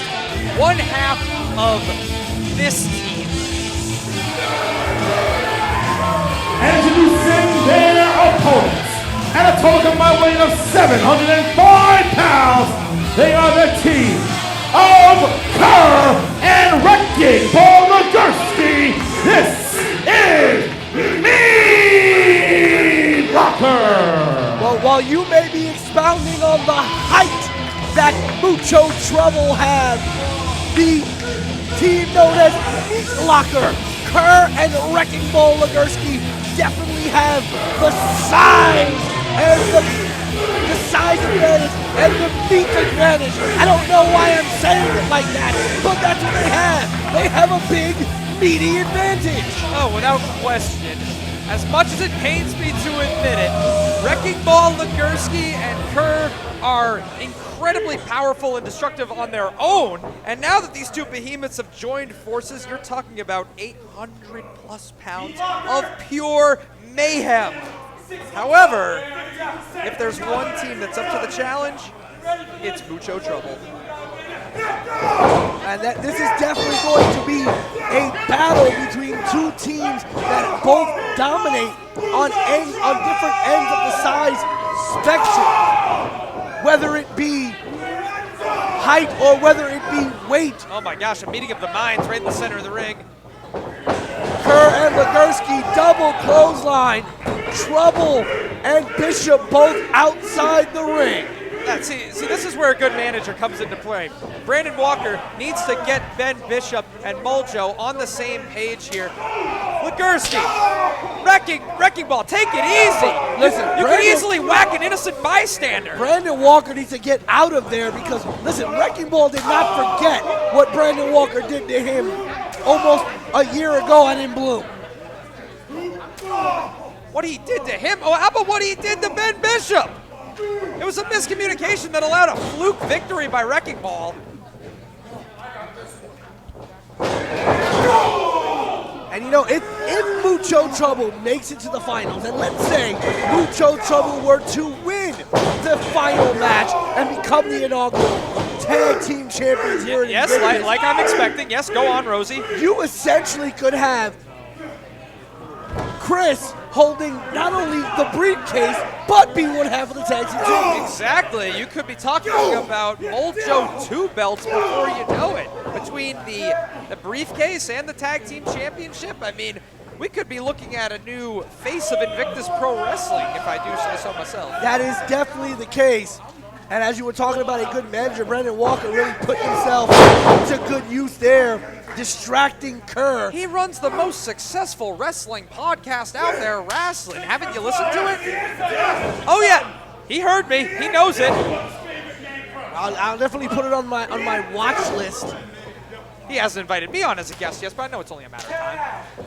Big Trouble Ben Bishop taking it to Mr. Kerr. And I have to say, Rosie, before you finish whatever thought you were working on, anybody who associates with Wrecking Ball Ligursky can go and get got, as far as I'm concerned, because I made that mistake once myself, and I was... Cover here by Mucho, and only a 2 count as Kerr kicks out. Well, he's resilient. You know, he's a mastodon. He's an absolute force to be reckoned with. But Wrecking Ball Ligursky is one big, ugly ogre as far as this guy's concerned. I've got a lot of history with this man, and I would pay a lot of money to see him get what he deserves. Another cover by Mojo, and again a 2 count by Kerr kicking out. Why don't you go over there and tell Wrecking Ball exactly what you think of him? See, I've done that. I'm more than happy to continue to do that. But Mucho Trouble, they're going to give me everything I want while I'm just sitting here enjoying a nice sip of water talking to you. And Bishop and Mojo really playing, cutting off that ring, really playing the tag game very, very well. Quick tags in and out. And here's the thing. Do you have any idea what it would feel like, Rosie, to have 6'12" of humanity standing on your torso? I wonder how much it would hurt if the 300 plus pounds of Wrecking Ball Ligursky or Kerr were standing on the torso of Ben Bishop. Well, that's not what's happening right now, is it? Because they're losing to the future Invictus Pro Wrestling Tag Team Champions, Mucho Trouble. Well, they still have to win one more match. If they are even to win this one, they'd have to beat. Wow! Bishop with a huge sidewalk slam on the Kerr. I didn't think it was possible to get the big man up like that. Incredible chemistry from these two. They work so well together. Mojo once again a cover on Kerr, and only a 2 count once again. Kerr might be powerful, but let me tell you, that big tree falls hard. Big splash by Mucho. I love it. Cover again. These quick covers are really going to do a lot because you're going to really wear out Kerr. You're going to get that energy level sat down. It's going to be a lot harder for him to lift those massive arms of his because, again, oh, there goes Brandon Walker. There you on the go, outside. Brandon. Giving your team every advantage they can muster. All right, Big Ugly, stay in your corner. And Ligursky gets a hand on Mojo there. That's the first we've seen of Wrecking Ball in several minutes here. They need to do what they can to cut this ring in half, because as much as I don't like Wrecking Ball, I can admit he is dangerous if he gets in the ring, especially considering he's the fresh man. Another tag here to Bishop and a big leg drop. But as I was saying, listen. Did you see Legursky going for a cheap shot from the apron? See, that's what I'm talking about. This guy is one unscrupulous individual. You know, Kerr and Legursky are big boys. They have big arms, they have a lot of strength. But at the same time, trying to lift those when you're tired becomes harder and harder even for the Mastodons themselves. So the more that Bishop and Mojo keep Kerr and Legursky off their feet, keep them kicking out of covers, it's going to make it harder for them to continue to lift their matches. Oh, Kerr's off the seat there. See, Bishop took his eyes off the prize. Bishop, watch out! Now Bishop is 6'12". Oh no! Down power bomb! But not even enough energy to make the cover, just like you were talking about a moment ago. The amount of energy this man has to expound for any degree of movement. This match has taken a lot out of Kerr already. And Wrecking Ball has not been tagged, and Kerr has taken all of the punishment so far in this match. He's given all of the offense. He really needs to tag in the Wrecking Ball if Meat Locker wants to turn this match around. Oh, 100%. He's the freshest man in the ring, and unfortunately, he just got that tag. Look out, Mojo! And look at the Wrecking Ball move. Miley Cyrus, who? The Wrecking Ball taking out everything in his path. Wrecking Ball. Oh my gosh, 6'12" of Ben Bishop just planted back first on the mat. But Mojo's on the second rope. And get him, Mojo! Oh no! Huge power slam cover, 1, 2. And it took Ben Bishop to break it up. That could have been it, ladies and gentlemen. Huge elbow drop. This is a whole lot of humanity being thrown around the ring. Wrecking Ball Legursky almost ended it right there with that huge power slam when he caught Mojo off the second rope. We have got a monster mash mayhem demolition derby happening in this ring. Humongous spine buster! Huge double B spine buster and a kick out! Rosie, that Wrecking Ball has never kicked out of the double B spine buster. He's never kicked out of that spine buster. This is the very first time he's ever done it, and Ben Bishop is beside himself. Well, Ben Bishop's got plenty more in his arsenal. He needs to get his bearings back, go for the next big hit. Went for the boot, but missed, and Wrecking Ball planted him in the corner. Much stiffer part of the ring. Oh no, this could be the end right here. If he hits this, oh God, he's gonna turn Ben Bishop into a double B pancake. Oh, Wrecking Ball with that huge Vader bomb cover, 1, 2. And he's got his foot on the rope when he kicked out of it. Well, of course he got his foot on the ropes. He's 6'12". The length of those limbs, of course he was able to get that rope break. We couldn't see. Our vantage point was a little distorted. We had Kerr in our vantage view. We couldn't really see if Ben Bishop kicked out or got his foot on the rope. But somehow that count was aborted. Mojo's taking a cat nap here. Brandon Walker needs to pour some water over this guy's face because Bishop needs his help. But what is Bishop going to have to pull out to drop the Wrecking Ball? Oh, gosh! Huge spinning slam there. That's it right there. And a 3. I know what that means. Here are your winners and advancing to the finals, Meat Locker. Well, that was the one thing that Mucho Trouble had to avoid this entire match, and they let it happen. They let Wrecking Ball get momentum, and they let him unpack them. Brandon Walker might have just bitten off a bit more than Brandon. he could chew. Oh, Brandon, I love you, but you should have gone for the head. Brandon. Like Thor. Brandon, like Thor in Brandon, Infinity War. Brandon, just get out of here, Brandon. You should have gone for the head, but the Wrecking Ball has caught him. All right, Legursky, let him off easy. Obviously, he was emotional. He didn't mean to do it. Do to him what you want to do to Jerry. Come on,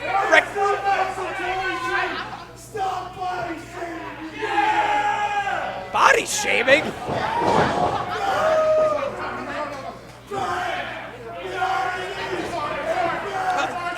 Come on, he's begging here. I think this apology is genuine. I mean, he made a mistake.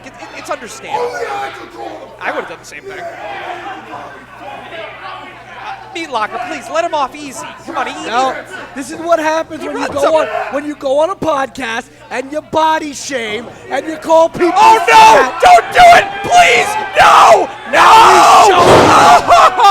Oh, Brandon! What it means to be on the other side of the Meat Locker there. As the Wrecking Ball and Kerr tenderize the competition and move on to the finals. Ladies and gentlemen, we have our Invictus Tag Team Championship finals set. It will be the teams of Milk Chocolate versus Meat Locker for the chance to become the first ever Invictus Tag Team Champion. I am disgusted. I'm going to be rooting for Milk and Chocolate with every fiber of my being. There is nothing I hate more than seeing Wrecking freaking Paul Legursky have success in professional wrestling. Makes my blood boil. Hate him! Well, these men gotta go and rest up. Because just in a little while, they're gonna have to be right back out here to try and become the first ever tag team champions. That's right. They will face Milk Chocolate later on tonight in the final. Yes, we of will. The tag team. I think I would like to call for a moment of silence, praying for the well-being of a good soul, Brandon Walker, who was unjustly assaulted by a demented, psychopathic Wrecking Ball Legursky. The man brought him on himself, and you should have been on the other end of No, it. But ladies and gentlemen, we didn't. still have a social media championship defense to come, as Big Game Leroy will be defending his championship. And let's go to the ring and Ryan Peterson. Ladies and gentlemen, the following contest is a women's match sponsored by the Pro Wrestling Podcast. It is scheduled for one fall, and it is for the Invictus Pro Wrestling Women's Championship.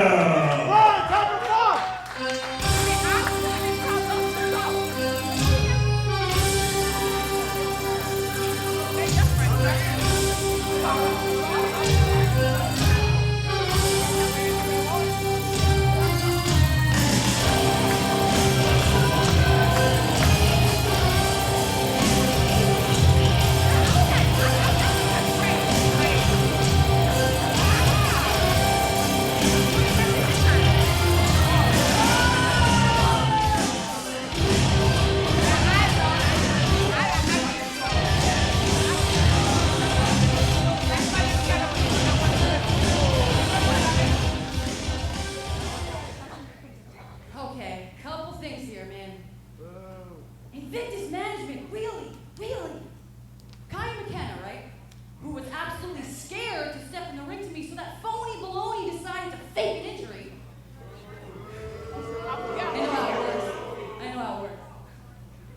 Fake an injury in a said replacement, which we will see tonight, which I already know I'm going to win. But you know what? I am so sick of entitled women wrestlers in this industry thinking that they can scratch and claw all they want, and oh my God, on a silver platter, they get everything handed to them. And I work hard, I grind, I do what I gotta do, and I have nobody in my corner but my damn self. And I gotta tell you one thing, I got pretty damn far with nobody. Good. You got Ryan.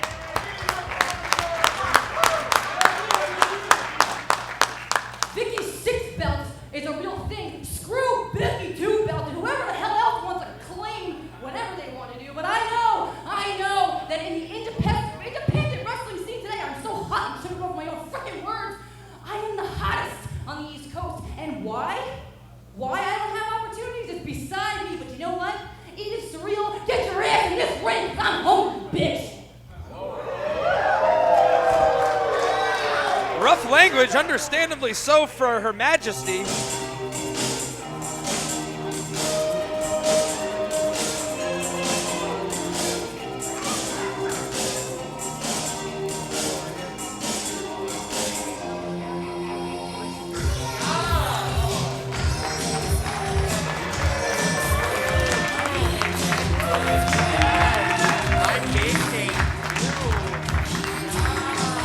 And here is the hand-picked replacement by Kaya McKenna, who was originally scheduled to face Vicky for the Invictus Women's Championship. This is the ephemeral queen herself. You know something? Edith Surreal. You know something, Rosie? I understand why Vicky is so upset. It's one thing to have a hand-picked replacement opponent. It's another thing to have a hand-picked replacement #1 contender. Are we giving out title shots like they're candy around here?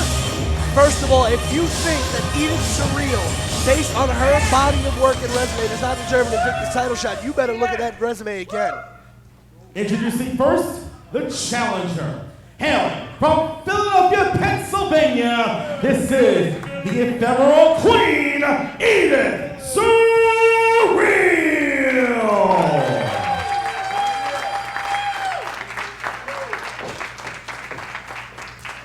And introducing her opponent, representing all of New Jersey, she is the current reigning, defending, and inaugural Invictus Pro Wrestling Women's Champion, Vicious Vicky! And as you heard Ryan Peterson say, she is the only women's champion that Invictus Wrestling has ever known. She has held that championship for 9 months, defeating Willow Nightingale in the finals of the tournament to crown the first ever Invictus Women's Champion, and now puts that title up against Edith Surreal here at Love or Let Die. At one point, Vicky held 6, that's right, 6 independent women championships just in the Northeast area alone. She has been, to her credit, carrying the women's division of many companies. Her body of work speaks for itself. She's repping all of New Jersey, and these people, they want to boo her instead of giving her the hometown hero reception that she deserves. And to your point, her being the only women's champion in Invictus history, that means that every single time there has been an Invictus Women's Championship match, Vicious Vicky has been the winner. This is very, very true. She has valiantly defended that championship throughout every challenger that has come her way, and now steps up to the challenge of Edith Surreal. Again, this was originally scheduled to be Kaya McKenna versus Vicious Vicky, as Kaya McKenna is the legitimate #1 contender for the women's championship.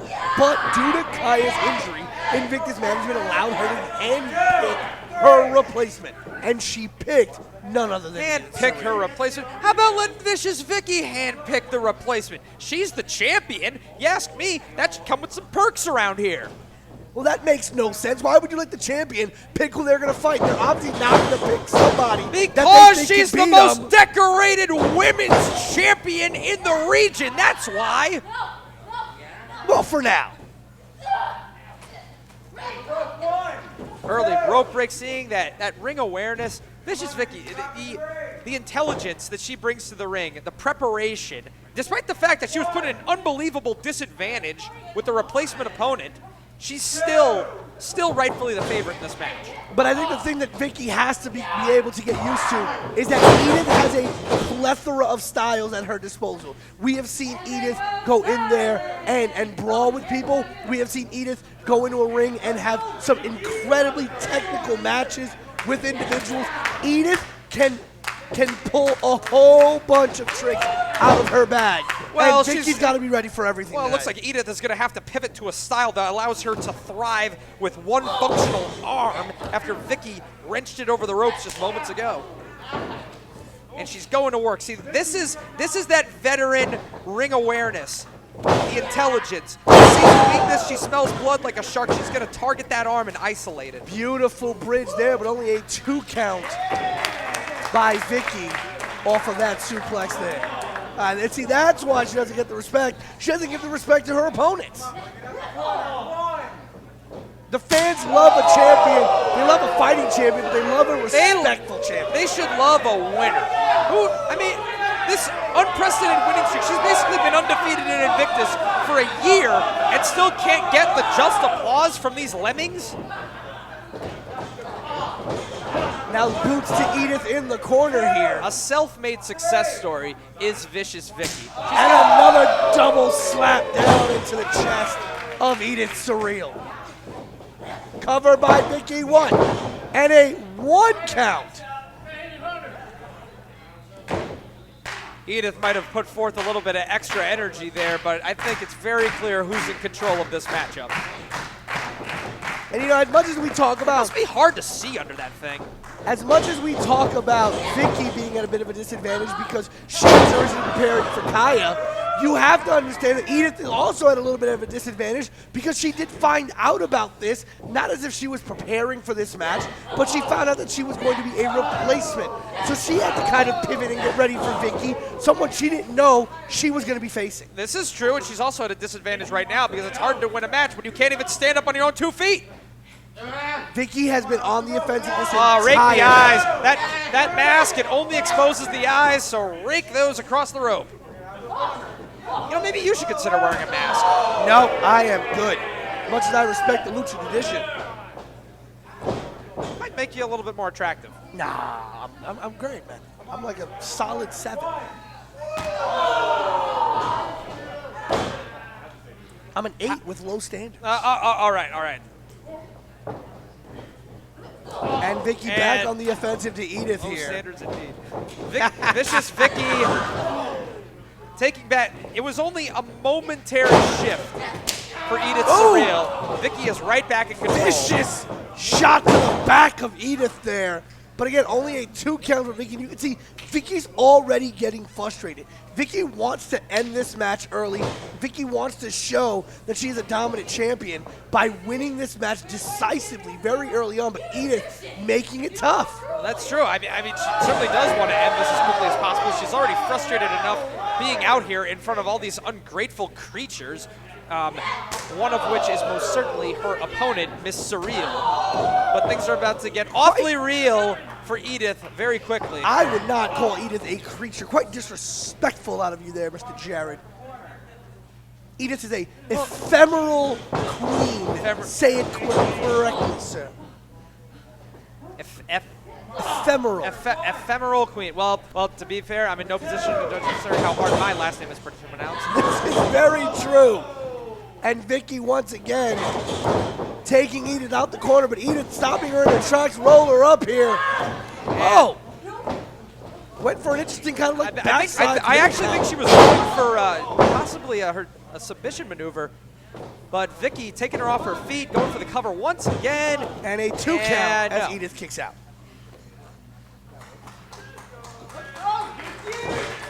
Vicky is just so disgusted by the fact that she doesn't seem to have these fans behind her no matter what she does, even though She needs to just worry about taking care of business in the ring. That's what's gotten her as far as it has. She's a tremendous champion because she hasn't allowed herself to succumb to the distractions. That's why just moments ago, when she takes her eye off of Edith, gives her the opening, she needs to just get down to what she does best. oh, Bulldog out the planting her corner. on the face. Cover again by Vicky.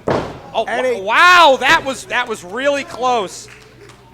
You have to admit, Rosado, Edith is giving it her all, but this has been an awfully one-sided affair thus far. Vicky's going for those quick pins. Vicky hits a maneuver, goes to pin Edith. Hits a maneuver, goes to pin Edith. A lot like we spoke about in that tag team match. At the end of the day, it takes a toll on your body to be able to kick out. Kicking out takes a lot of energy, and the more and more beat down you're getting, the harder it becomes to kick out. There was what Edith needed right there.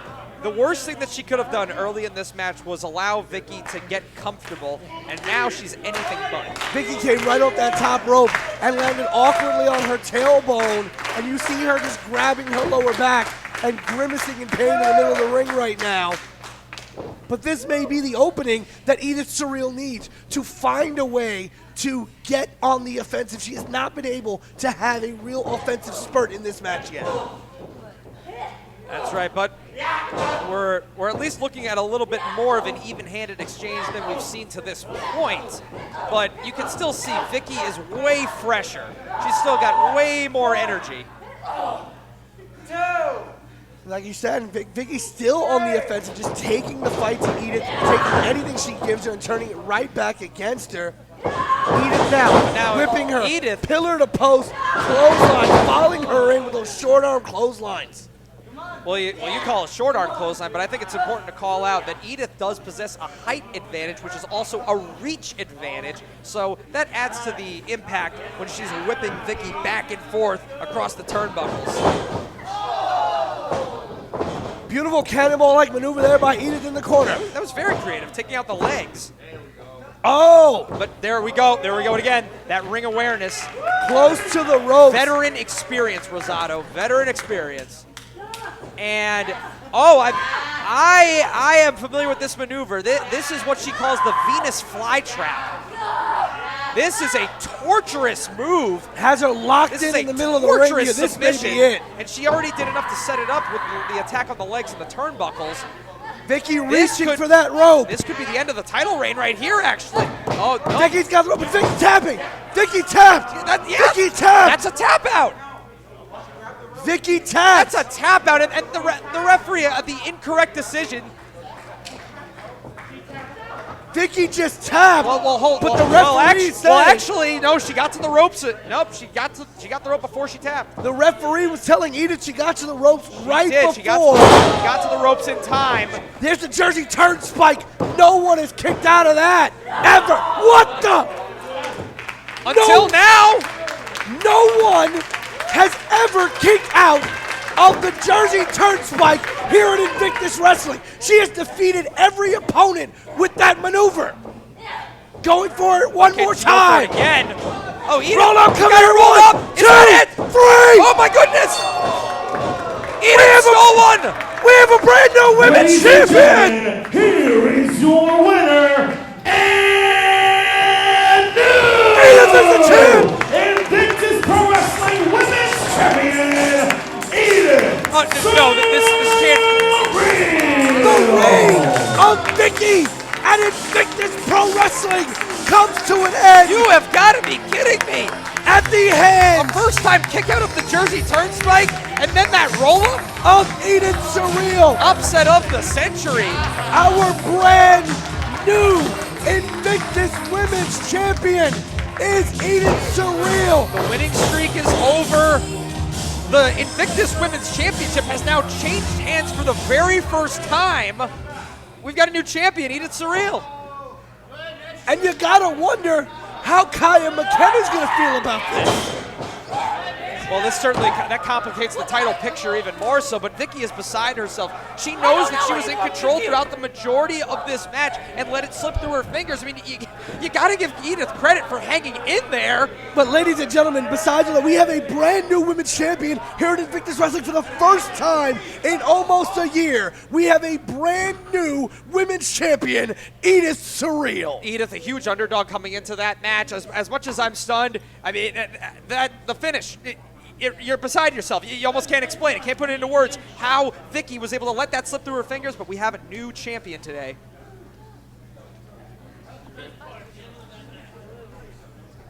Ladies and gentlemen, the action continues with the following contest, which is sponsored by Zeke Dane. It is scheduled for one fall, and it is for the Invictus Pro Wrestling Social Media Championship.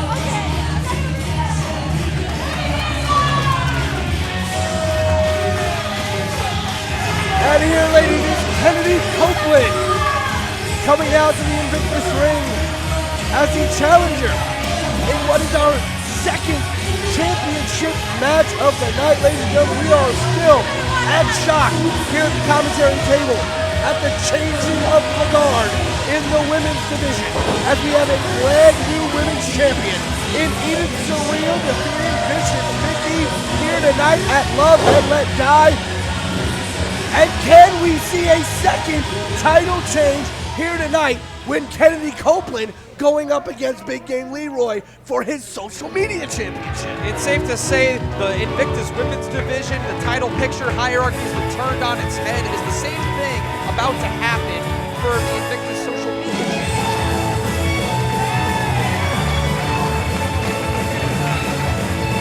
You're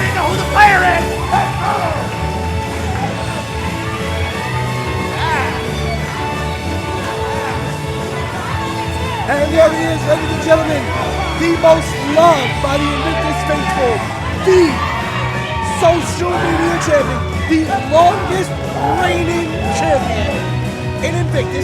He has been social media champion, Big Game Leroy, for an entire year. He has been social media champion longer than Vicky was women's champion.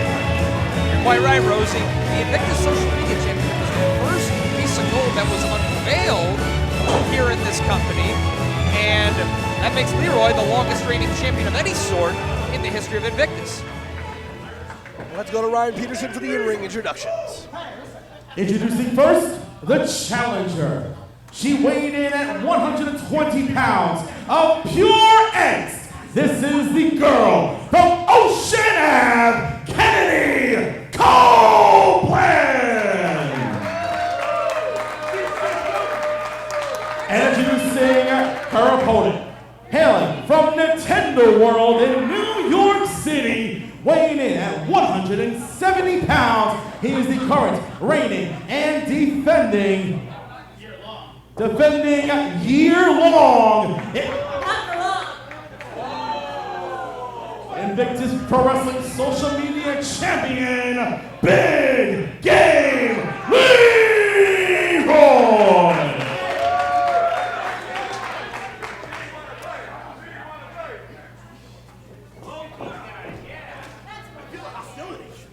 And Kennedy Copeland obviously feeling inspired by seeing that title change in the women's championship match, as she told Ryan Peterson that Big Game Leroy would not be the social media champion for not that much longer. Well, Big Game Leroy, he is the Invictus Social Media Champion. He's also the champion of multitasking, because I have no idea to this day how he's able to do what he does in the ring while being distracted playing video games. Listen, you and I both are very amazed by how Big Game Leroy is able to not only play video games and wrestle in a professional wrestling ring, but also do it at such a high level that he does. He has been in there with such big names in and outside of Invictus Pro Wrestling, and obviously has held the mantle of the Invictus Social Media Champion for a 1 year period, and looking to continue that here today. Oh, that's sure. That's for sure. All the successful title defenses he's had. Imagine how much more decisively those wins could have been if he wasn't playing with the freaking Switch. Well, listen, we could say all that we want about him playing with the Switch, but I was here in this very building when he defeated Danhausen to retain that social media championship. He defeated Mr. Grimm and Pancakes in a triple threat match to retain the social media championship.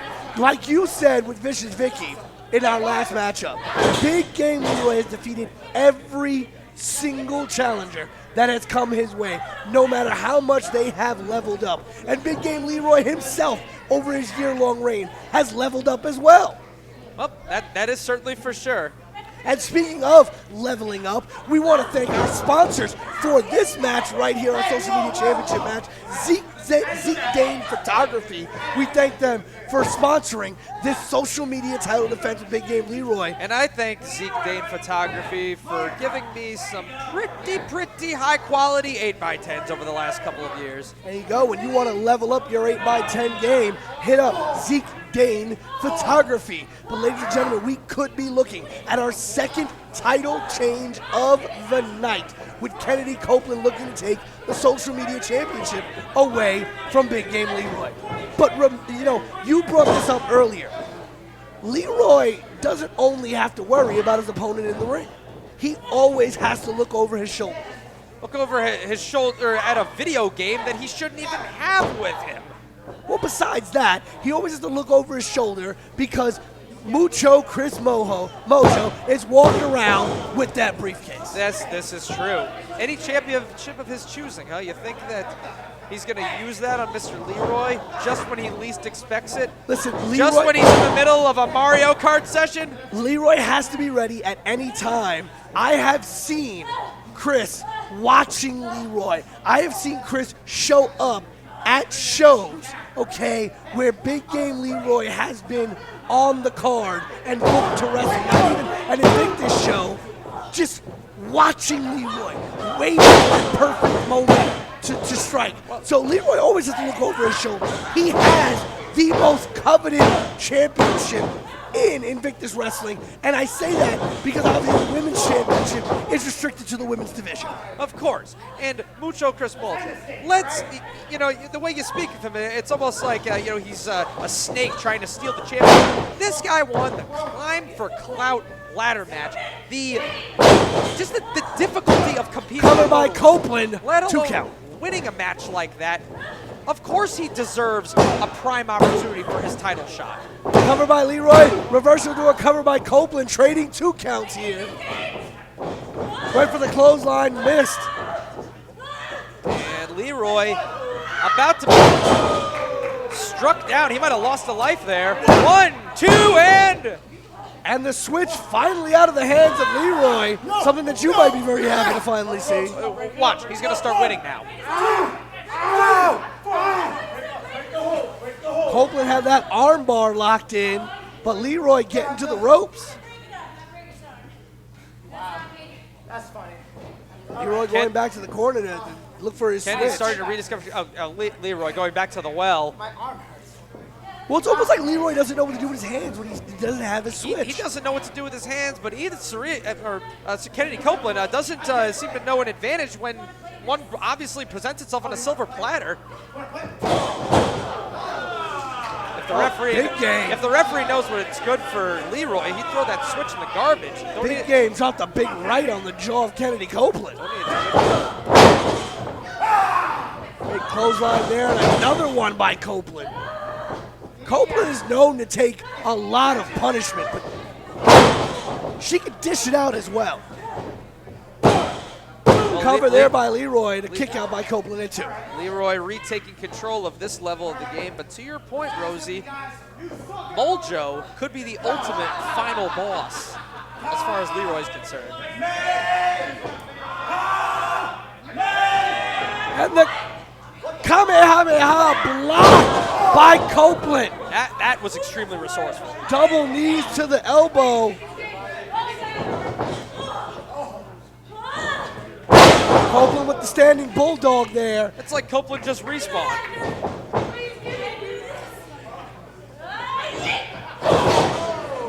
Senton there going for the cover. Copeland with a 1, 2. Kick out by Leroy at 2. Again, we've already seen one title change here tonight live on IWTV at Invictus Wrestling's Love Could It we go Let 2 Die. for 2 back to back? Who knows? We might see 2. We're definitely going to see the brand new tag team champions, the inaugural tag team champions, crowned here tonight. Absolutely. History being made here tonight in Ridgefield Park. Big Game Leroy, it might be game over. It might be, could Kennedy Copeland be the one to end the year-long reign of the social media champion, Big Game Leroy? Step up into Guri by Big Game. So I have to ask, with the social media championship, does he have access to the company Facebook page or Twitter accounts? We'll get to that in a minute. Big cover here. 2 count, kick out by Copeland. He must be running the Instagram, that's it. No, he doesn't, but he, all of his defenses are carried on Invictus social media sites, and we do put it out there all the time. And he has fought matches that have been on social media as well. Before Invictus was just streaming events on IWTV, we did have where Big Game. He's a human trending. With the vet. He's just a human trending machine, huh? Oh, his footprint is large. I don't. He might not be playing any Switch for a while if Kennedy keeps wrenching that armbar. His armbar locked in here. Copeland may have what it takes. You got to get him away from the rope, but he gets just a finger on that rope. But look at that. Copeland pulls him away. Look at the way she positions him. She positions his face towards the middle of the ring that he cannot reach for that bottom rope. That was some very, very smart positioning on her part, keeping Leroy as far away from a rope break as possible. And now when she... Oh, I don't know if I agree with that. I don't know if I agree. This looks like this is right up your alley, Jared. Using the wrist tape to wrench back on the face of Big Game Leroy. Well, she was kind of pushing her luck with that one. As much as I admire the effort, see, this is where a manager comes into play, because usually the referee, if you do it right, the referee doesn't see the manager. Well, no one sees you. You're like 5'1". Kennedy Copeland getting clocked in the face. And Big Game, you were talking earlier about Kennedy doesn't know how to take advantage of an opening when she sees one. Big Game definitely does. He's doing that here tonight. Oh, Leroy just got flipped upside down. Oh, he went for that finisher, but Copeland held on to the ropes. He did not get that brutality, but she got on that Shining Wizard. Huge boot right to the side of the face. Again, Leroy went for that brutality, and Copeland just held on to the rope there. It could be that game over we mentioned. Leroy rolling out of the ring, Copeland having to follow him to the apron here. Obviously would have loved to have him in the middle of the ring and get a pin there, but now has to follow him out to the apron. Now trading shots.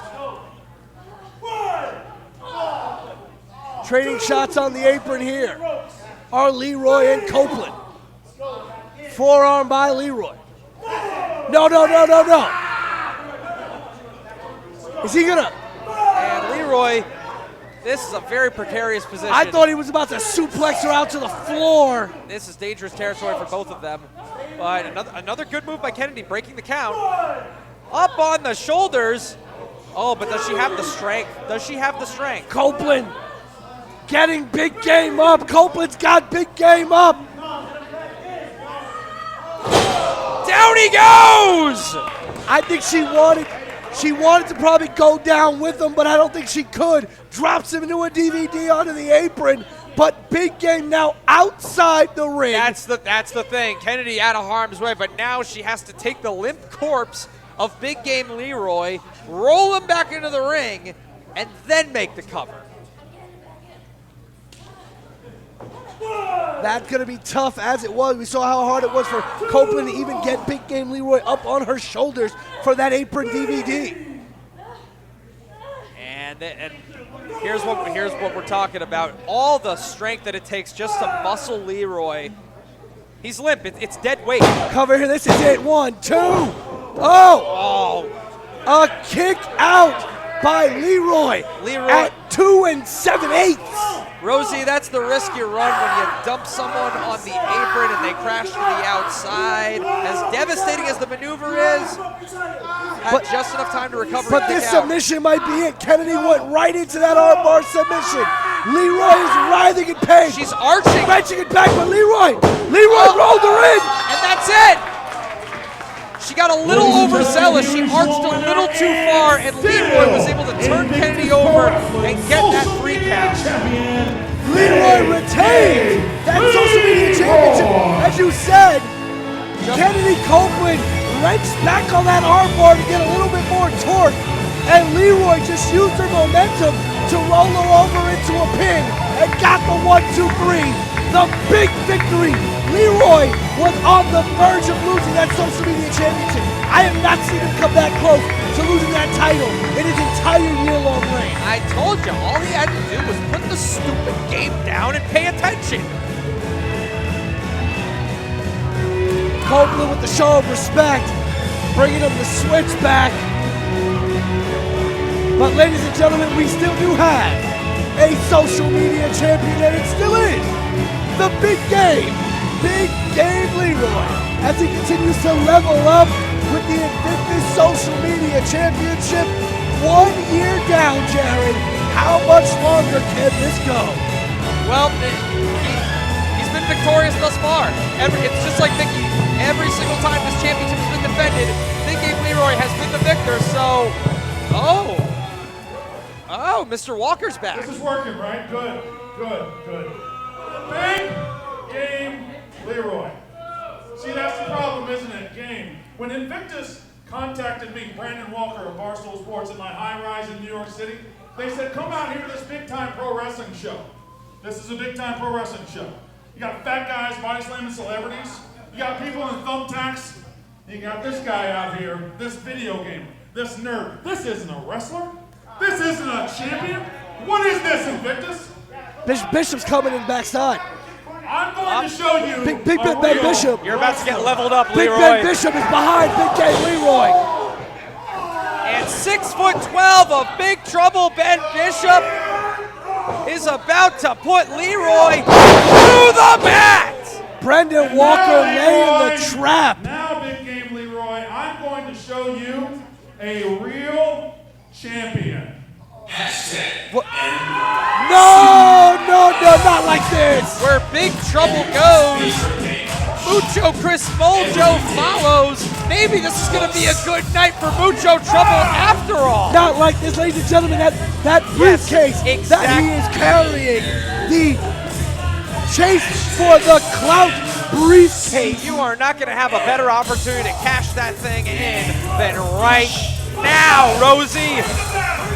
And Moho saying, ring the bell, I'm cashing it in right now. We have an impromptu championship match. Cover 1, 2. He wasn't going to disrespect the Lift it, man. come on. He's not going to pin him with 1 foot on. Come on, Chris. You've already disrespected him by having Bishop attack him from behind and Brendan come out and lay He's the going to do trap. it the right way, Rosie.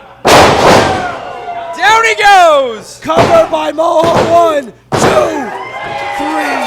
Back-to-back title changes.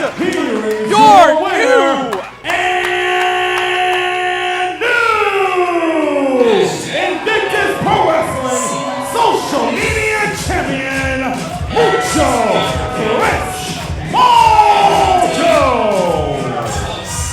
MCM Chris Moljo, he held on to that briefcase for almost 1 calendar year. You know why, Rosie? Because he was waiting for a moment like this.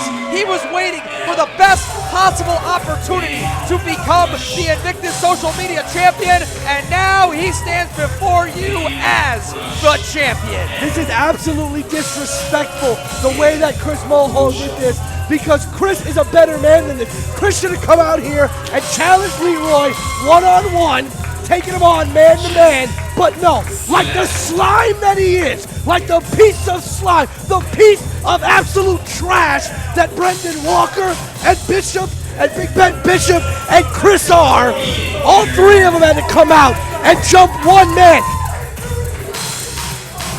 The audacity! All right, well, get off your high horse. The Listen, audacity Brendan to Walker. attack Big Game Leroy. The man was a 1-year champion. This is a How dare they? Well, Rosie, calm down. This is about championships alone. Mucho Chris Moljo, Brandon Walker, an unbelievable eye for talent. Mucho Chris Moljo won possibly the most dangerous match that has ever taken place in Invictus Pro Wrestling. He earned the right to give himself the best possible chance to win that title, and that's exactly what he did. I am heartbroken for Big Game Leroy and every single one of the Invictus fan base that has stood by Big Game Leroy for his entire year-long reign as the social media champion. I refuse. The voice of a generation, refuse to recognize Mucho Chris Mulholland as the Invictus social media champion until he stands face to face with Big Game Leroy one-on-one and defeats him fair and square. I refuse. He is a farce. He is a fake. He is not the real champion. That should be right around the waist of Big Game Leroy where it belongs. How dare he! Ladies and gentlemen, the following contest is a tag team match sponsored by the Dirty Heels Podcast. It is scheduled for 1 fall, and it is the finals of the Invictus Pro Wrestling Tag Team Title Tournament, where the winners will be crowned the inaugural Invictus Pro Wrestling Tag Team Champions.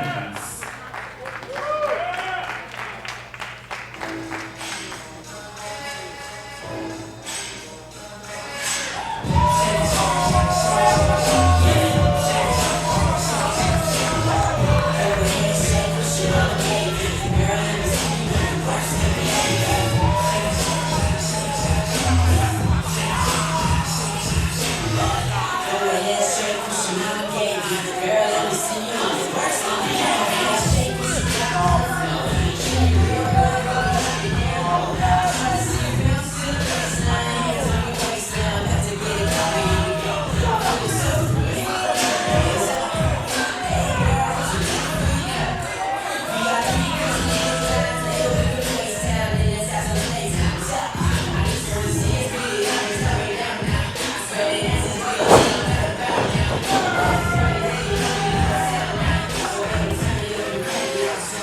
Milk Chocolate looking to go 2 for 2. They got a sweet tooth and they want a taste of the gold, Rosie. Now, ladies and We gentlemen, could be looking at the brand new first ever Invictus Pro Wrestling Tag Team Champions. yeah, man, like I was saying, ladies and gentlemen, just because they are holding those beautiful new Invictus Wrestling Tag Team Championships, they are not yet the Invictus Wrestling Tag Team Champions.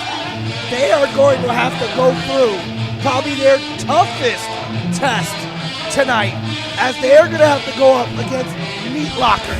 Well, this is a bit of a double-edged sword, Rosie. Although Meat Locker certainly possesses size, strength, height advantage over Milk Chocolate, the fact that they were just abused in that ring just a short while ago, what is it, just about an hour ago, by Mucho Trouble, Ben Bishop, and Chris Molcho, these guys, they're wounded. They may be imposing, they may have the capacity for all-out destruction, but they've taken some punishment tonight. They're not at 100%.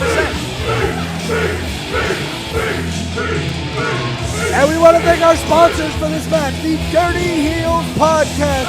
You know it's not real unless you hear it first on the Dirty Heels. The Dirty Heels Podcast, big sponsors for Invictus Wrestling. We thank Dirty Heels for being part of the family. But ladies and gentlemen, this is the Invictus Tag Team Championship Final. One of these teams, Meat Locker or Milk Chocolate, will walk out of Ridgefield Park, New Jersey, the first ever Invictus Tag Team Champions. And when the bell rings, the man that commands the action, Invictus Pro Wrestling official, Mr. D.M. Stevens. And now for the introductions. Introducing team number 1. Hailing from New York City at a total come my way of 385 pounds.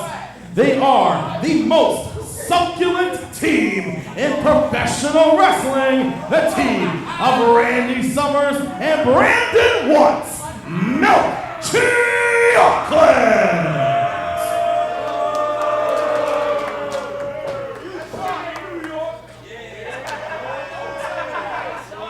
And introducing team number 2 at a total combined weight of 710, 706, 715, 720, 800 pounds. Higher. All right, at a total combined weight of 800 pounds, they are the team of Kerr and Wrecking Ball Legursky, Meat Locker.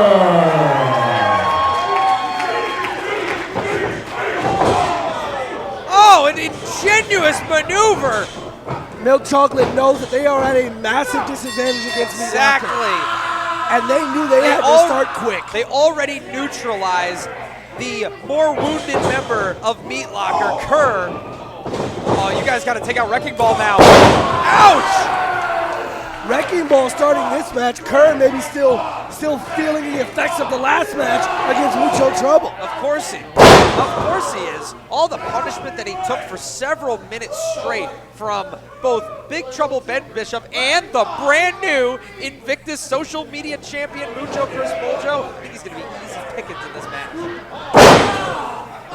But right now, Wrecking Ball showing off his size and strength early, as he usually does. And remember, ladies and gentlemen, this is the finals of a tournament that has gone on for months, including Young, Dumb, and Broke, Even Stevens, the Kings of the District, Elo O'Neal, and Jordan Blade, Mucho Trouble, American Murder Society, and the Outfielders. And the last two teams standing are Milk Chocolate and Meat Locker.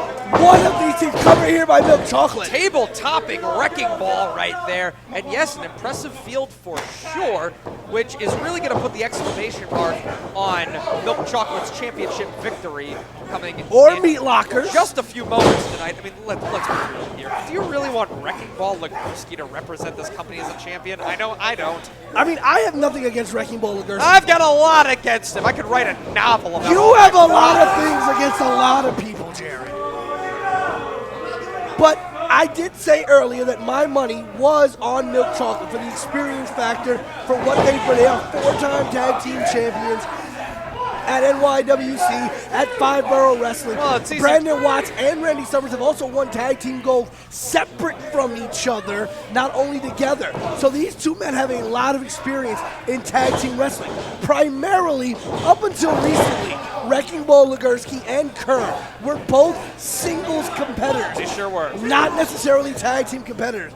But when I said that my money was on Milk Chocolate, I honestly did not think that they have to run into the behemoths, the mastodons, the two boulders that are Wrecking Ball Legursky and Kerr.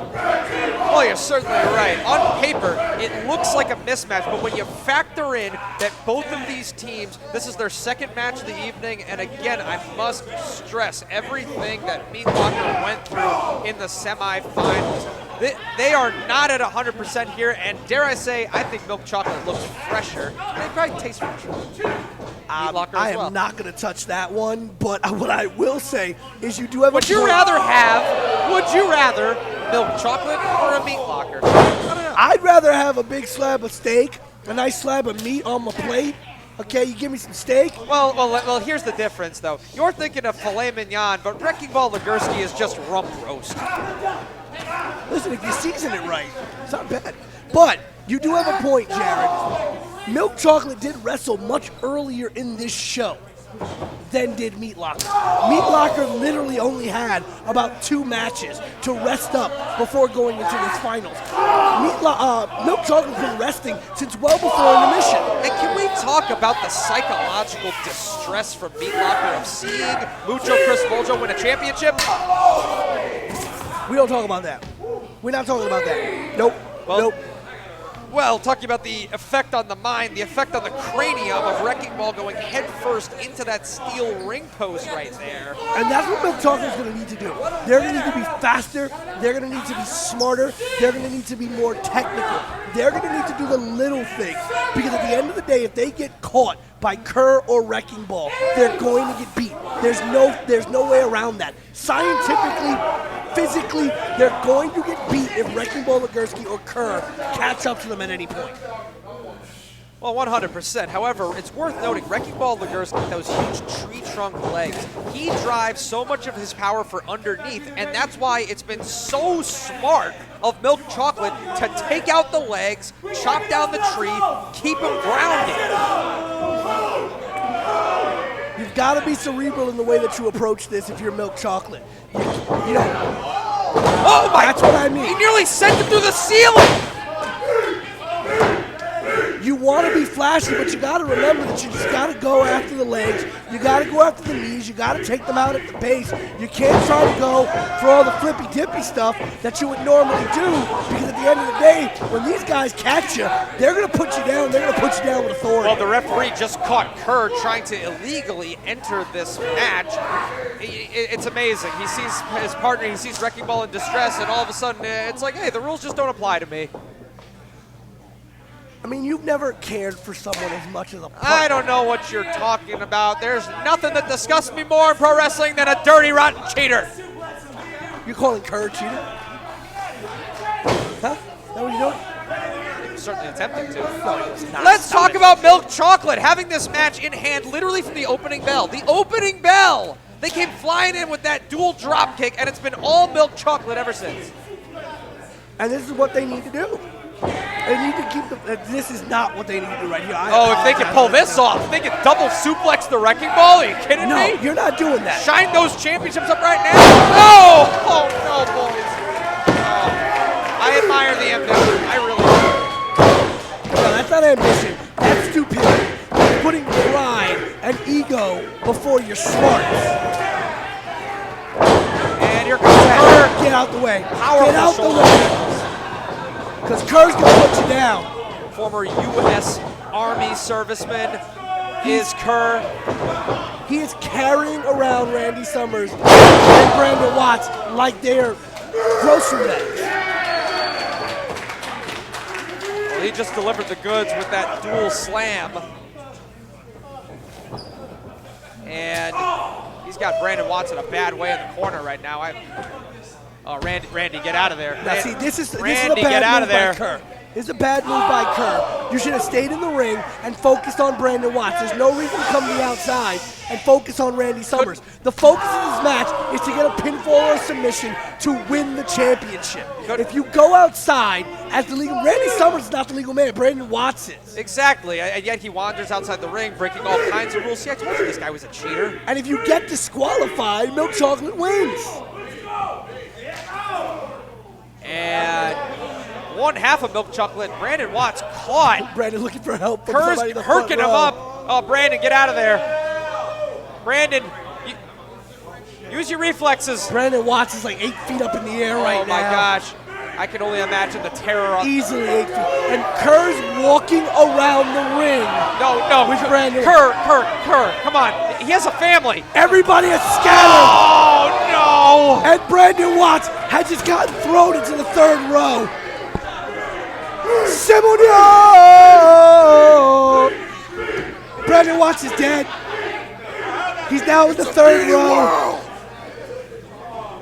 But Randy Summers. You can claim it. Hold on, in the ring, Rosie. What's Randy got in the bag? It better be another tag team partner. Oh, he's got something in his hands. I think he's got that powder. That powder. Oh no!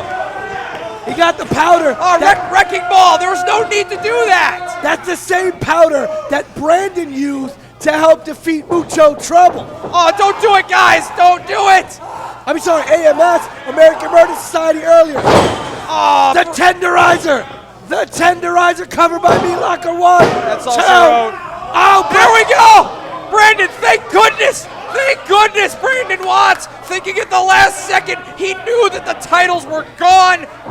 A desperation move, nonetheless effective. And on the last day, he shall rise again. Brandon Watts, back from the dead, saved his partner, Randy Summers, from what would have been an actual loss. Right there, Meat Locker would have become the first ever tag team champion. And there's that sweet karma after Kerr powdered Randy in the face. Randy Summers bouncing. And now Milk Chocolate is using the tag team championships. They are bouncing their new championships off the skull of Kerr. Referee DM Stevens is outside, knocked out. And now Milk Chocolate using down the championships to put Kerr down. Let's get that referee in there. Come on, you were in such a hurry to count for Meat Locker. Count for Milk Chocolate. The cover, one, not like this. Two, not like this. 2, 3. We have new champions once again here tonight. And the first ever Invictus Pro Wrestling Tag Team Champions, Milk Chocolate. And Milk Chocolate, while I may not agree with the way they just won this match, are your first ever and brand new Invictus Tag Team Champions, adding a 5th tag team title to their team's illustrious resume, defeating Meat Locker here at Love and Let Die.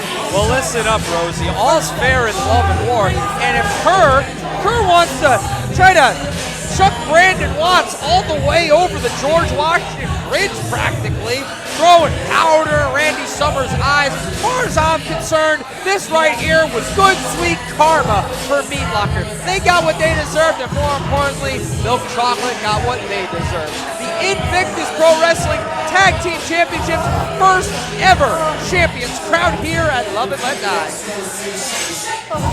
Ladies and gentlemen, we have had 3 titles decided here tonight. We have seen 2 title changes and a brand new first ever tag team champion. We saw tonight a brand new women's champion crown. Yes, as sir. Edith Surreal defeated Vicious Vicky to end the 9-month reign as the women's champion here at Invictus. That's We correct. also saw Mucho Chris Moho and his team. Cashing Mucho in Trouble. his briefcase to become the brand new Invictus social media champion. This is the first time that championship has ever changed hands in Invictus Pro Wrestling, and it happened here tonight. And what you're seeing right now on your screens, everybody at IWTV and around the world, you are seeing the brand new, first ever Invictus Tag Team Champions, Milk Chocolate, defeating Meat Locker and being the last team standing in the illustrious field that was the Invictus Tag Team Championship Tournament. But Jared, we've got one more match here tonight. A huge main event between Gabriel Sky and Cashflow Ken Broadway. IWTV, you do not want to miss this one.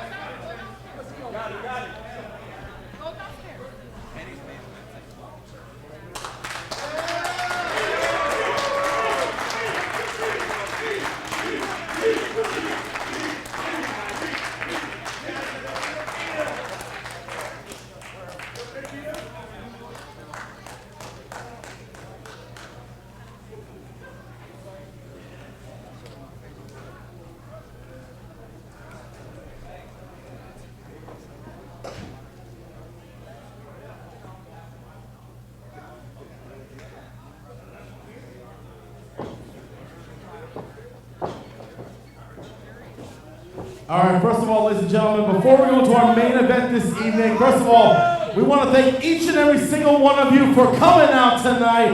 You guys have been amazing all night long.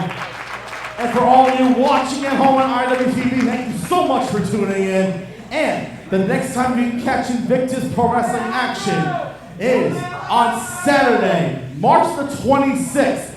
In South Jersey, in Westville to be exact, as we present the City 8 Open. And then on April the 30th, we return right here at the Knights of Columbus in Richfield Park, New Jersey for In Bloom. So we're coming back here in April. Make sure to follow us on all of our social media for details and also how to purchase tickets in advance. Now, Richfield Park, who's got time for one more match? Oh, come on, you guys sleeping on me? I'll say it one more time. Who's got time for one more match?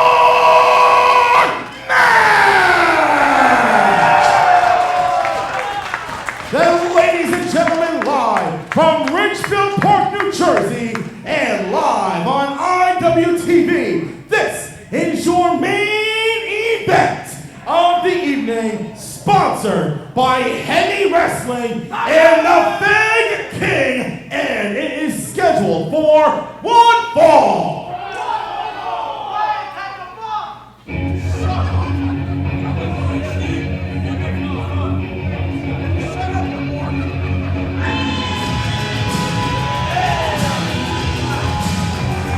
Introducing first, hailing from New York City, weighing in at 180 pounds, he is sponsored by Darramore Association. This is Mr.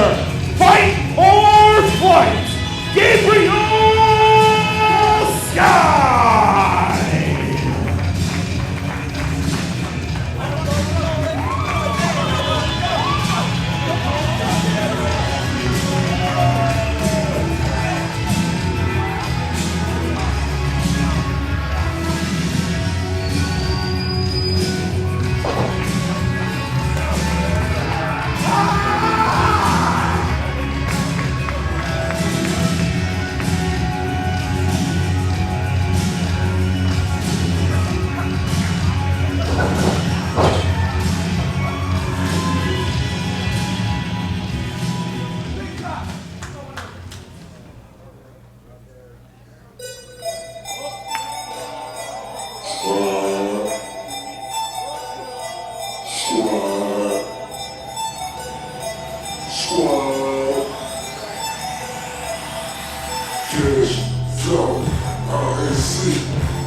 Introducing his opponent, hailing from money-making Manhattan, weighing in at 220 pounds, this is Cash Flow Ken Broadway. Main event time here at Invictus, Love and Let Die, and finally, I see a wrestler who's speaking my language. I see a wrestler who knows what matters most around here. Money, cold hard cash, Cash Flow Ken Broadway in the building. You know, Cashflow and you may share a couple of ideas that are similar, but let me tell you something, you say main event time. You know, Jarrett, you and I have been around for a very long time. We've seen a lot of main eventers in our time. You a lot longer than me, Right. We've seen a lot of main eventers in our time. But what we are seeing here tonight, and this is Love and Let Die, is you are seeing not only two men in the main event here tonight, you are seeing two men who are guaranteed to be future cornerstones of our business for years to come. This, ladies and gentlemen, is not only your main event here at Love and Let Die, but this is also a main event that you're going to be seeing for years and years. These are going to be two men you're going to be seeing in main event spots for many, many years in the future. Gabriel Sky and Ken Broadway are not only your present main event, they are your future.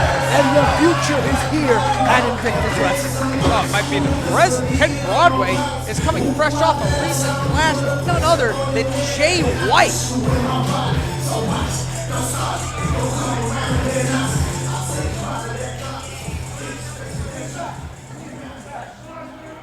As we all know the lineage that Ken Broadway comes from.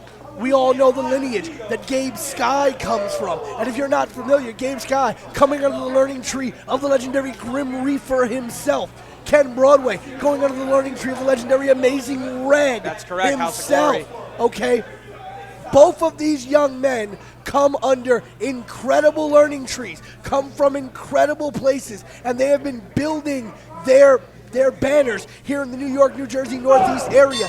It is only a matter of time before Ken Broadway, before Gabe Sky are not only running through the Northeast independents, but running through the independents around the United States, around the world, in New Japan, in AEW, on television, on a contract somewhere. These two men are your present and your future.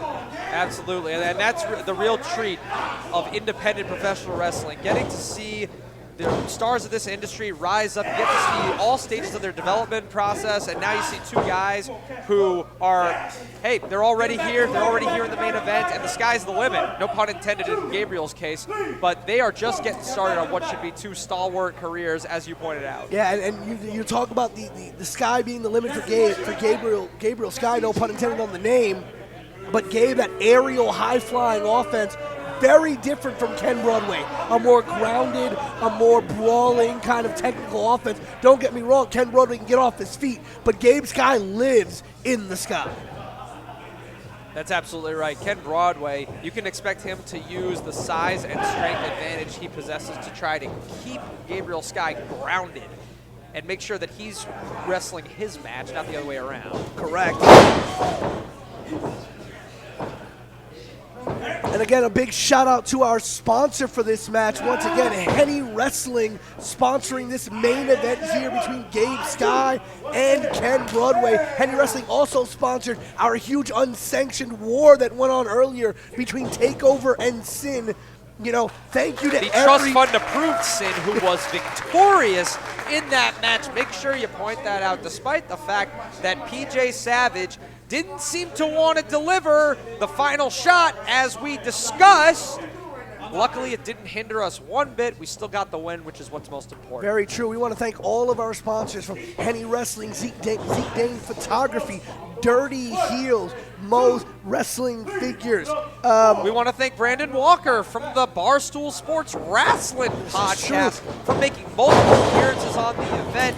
He now represents the brand new Invictus Pro Wrestling social media champion, hashtag MCM, Mucho Chris Muljo. Yes, the Pro Wrestling Podcast, Smack Talk Showdown, and Sweet podcast. We thank all of our sponsors. We thank all of the Invictus Facebook. We thank all of you on IWTV land for watching Invictus Love and Let Die here tonight. Please remember to use the hashtag Love and Let Die on Twitter and follow Invictus Wrestling if you love what you've seen tonight. And if this is your first Invictus show, we hope you're catching up on all of the Invictus shows on IWTV. As Gabe Sky, as his name suggests, goes to the sky, but able to catch himself on the apron and catch Broadway with a stiff kick to the jaw. Oh, no, Gabe. And Gabriel Sky looking to fly early. Huge outside moonsault off the second rope all the way to the floor. And that momentum that he got going from one side of the ring to the other, he jumped from the ring to almost the top rope seamlessly in one shot. Well, you cannot knock the athleticism of Gabriel Sky. That's the one advantage he's got over Ken Broadway. The kid is chiseled out of granite, Jared. He does have some seven-figure shreds going on, if I do say so myself. Meteora, the double knees come and crashing. And a cover here, and that could have been it, but only a 2 count for Gabe Sky, going high octane, high risk early, trying to finish Ken Broadway. A move made famous, of course, from the legendary Shima. Beautiful Meteora. He caught all of it, too. You know, you see some people go for that Meteora sometimes and just miss getting the knees to the chest. They sometimes get the knees on the shoulders, but he got those knees and those shins squarely into the chest area of Ken Broadway and brought him down with force. 100% picture-perfect placement, and that's why he's holding a temporary advantage over Ken Broadway. Is he going to hook him for this suplex? Nope.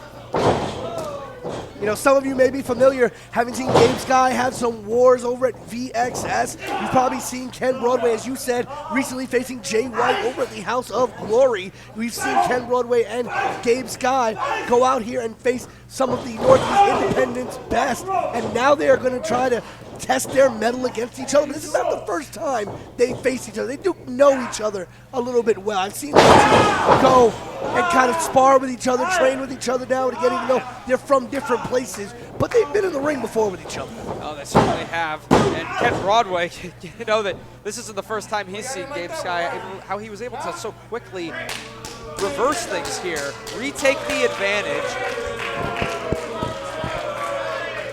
And this crowd, they're people, they see dangling shiny objects, and that's why they're drawn to Gabe Sky with the high-flying maneuvers. It's obvious that Ken Broadway is the more seasoned, the more capable, the most experienced competitor in the ring. Well, Ken Broadway, as you can see with his gear, that blinged out chain he's got on his neck, definitely likes his fair share of shiny objects as well.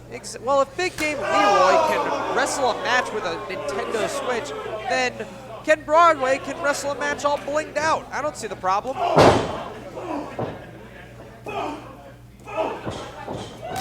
Oh, beautiful jumping knee strike. Thank goodness he took the glasses off. And there we go. I said Ken Broadway not afraid to leave his feet. Look at that corkscrew elbow there. Cover! But only a 2 count for Broadway. See, this is what makes Broadway so smart. He picks his spots when it comes to choosing when to bust out maneuvers like that. He knows exactly how much energy he has to expend at a given moment of every match, and that's why he's on top in this one. Gabe Sky, come on. And as you see, he's keeping Gabe grounded. Outside of that acai moonsault earlier and the Meteora that he got off the top, Gabe hasn't really been flying around the ring, which is what we usually used to seeing in a Gabe Sky match. That is by design. I feel like I gave Ken the playbook just a few minutes ago, but he knows exactly what he's doing here. He knows his opponent's strengths, and he knows how to take them away. And he's attacking the legs, attacking that base of Gabe Sky, going after the abs, the core, the legs of Gabe. Oh! Huge back elbow. Almost thought he was going to hit the ref with that elbow. Caught him on the crossbody, though. Broadway's got him. Running Michinoku driver. Oh! Wow. Looked like that was going to be a 3 there. Beautiful Michinoku driver there. Carried him halfway across the ring before he dropped him. He didn't just carry him across the ring. he sprinted across the ring despite holding Gabriel Sky in his arms. That takes unbelievable strength and coordination. Cashflow going to the corner, eats a boot from Gabe Sky there. Broadway trying again, catches him this time, but Gabe. There's a double boot. Gabe using it, there we go, using that athleticism, using that quickness. Gabe into the corner, now you see Gabe. Oh, there's that half and half. And going right back to it here. Gabe not letting up. Gabe Sky continuing. Falcon Arrow! This could be it if he covers the 1-2. Kick out by Broadway. I thought that could have been it, that beautiful Falcon Arrow. I thought the Michinoku driver was it, but just like that, Gabriel Sky has muscled his way, literally, back into this match. That combination of maneuvers by Gabe Sky could have been enough to get him the victory, but it did not. He's going to have to put more into it if he wants to put Ken Broadway down for the 1-2-3. And Sky may have rediscovered a little bit of a head of steam here. These two are tangled up in the corner. But again, Gabe needs to use that athleticism. He's got to keep Ken Broadway off kilter. He's got to keep him off the timing. Because if Broadway knows what's coming, if Broadway is able to if Broadway's able to deliver what he wants, if you're playing Broadway's game, you're not going to win. And Security to the back of the head. Crushing backstabber. From the second rope, he had him up in like an inverted tree of woe. Instead of having him facing downward, he had him faced up, and he broke that back down across the knees. Broadway, this could be the kill shot. Oh no! Sky slipped underneath! A double stop! Double stop!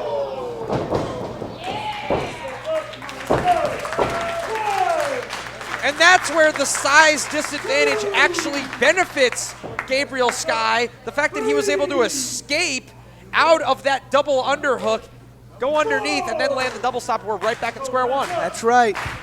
Broadway was moments away, I believe. If he had landed that money shot, he would have had the 1-2-3 right there in the middle of the ring and the victory here tonight at Invictus. But like you said, Gabe Sky using that quickness, that athleticism. Now Gabe going where he knows best, the Now he's looking high-rent to take it to the district. skies. Big right hand from Broadway. But Gabe keeps climbing now. Broadway trying to chop the tree down. Once Gabe gets up there, there's no stopping him. I like to say the minute Gabe takes off, it's a non-stop flight until he decides to put the wheels down.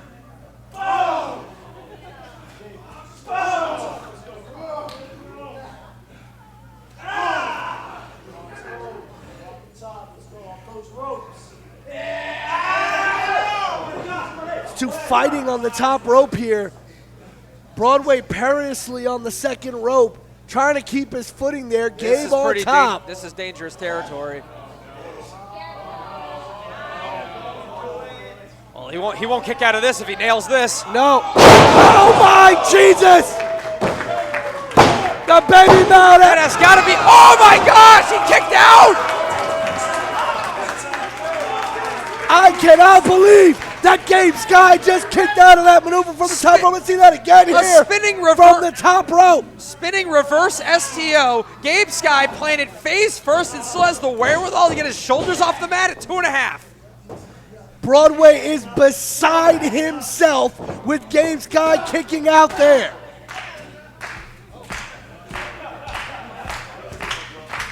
Broadway going up top now. And he's about to make it rain. He's got the cash in hand. Broadway going for a broke.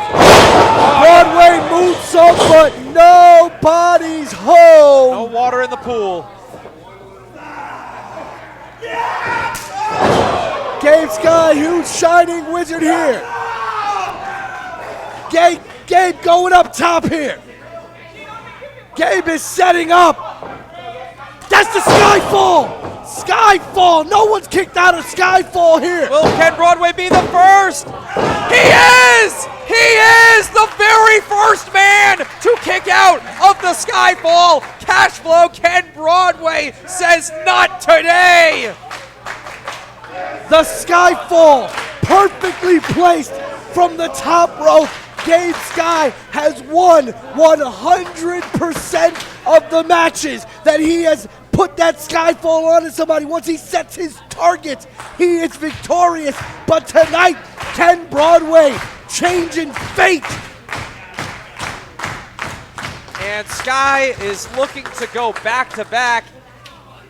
But look at Broadway, very wise, knows exactly where he is in the ring and creates as much distance as possible. He might have been looking for a 450 there. We'll never know. Gabe down off the top rope now. Goes after Broadway in the corner, but Broadway catches him. Took a little too long. There's a boot from Sky. Now Sky's got him where he wants him. Cross body. Oh no, he rolled through! The power of Ken Broadway! He's got Sky herked up! Went to get him over, but Sky once again splits the half and gets through there. There's that waist lock. Roll up. Broadway got the tights. Huge running kick to the chest. Penalty kick. Could be Broadway all over taking from here. advantage of that reversal here. Now going. Oh, he's trying to go for that baby Mount Everest. So much has been taken out of both of these guys. There it is, the baby Mount Everest cover. 1, 2, and that is it for the Cash Flow. Ken Broadway getting the victory here with that baby Mount Everest. A long way up and a long way down for Gabe Sky. Ken Broadway is victorious in our main event here at Love and Let Die. But Gabe Sky should not feel too bad about this loss. One hell of a fight out of Gabe Sky, while Ken Broadway will be walking home with the bigger winner's purse tonight. Gabe Sky put on one hell of a fight. That baby Mount Everest, just enough to put Gabe Sky down. But earlier you saw that Skyfall almost put Broadway away himself. Well, if you're Gabriel Sky, you're almost beside yourself. He absolutely put his best foot forward tonight. He gave Ken Broadway everything he could handle, pulled out the very best of his arsenal, and it still wasn't enough. It still wasn't enough for the resilient veteran Ken Broadway. Young man. And ladies and gentlemen, what a night it has been. We have seen 2 championships change hands. The social media championship now in the hands of a man whose name I will not utter. I will.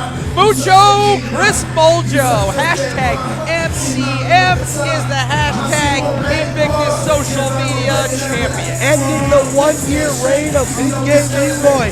And that's not the only reign that was ended tonight, as we have a brand new women's champion here on Invictus Wrestling, as Enid Surreal ended the 9-month reign of Vicious Vicky. And we also crowned the first ever tag team All champion. you broke people in this building can see Cash Flow, the Minnesota Money Making Manhattan, the Squadron General, the Self-Made Savage, runs Invictus Pro Wrestling, and ain't a damn thing, ain't a damn body is gonna change that.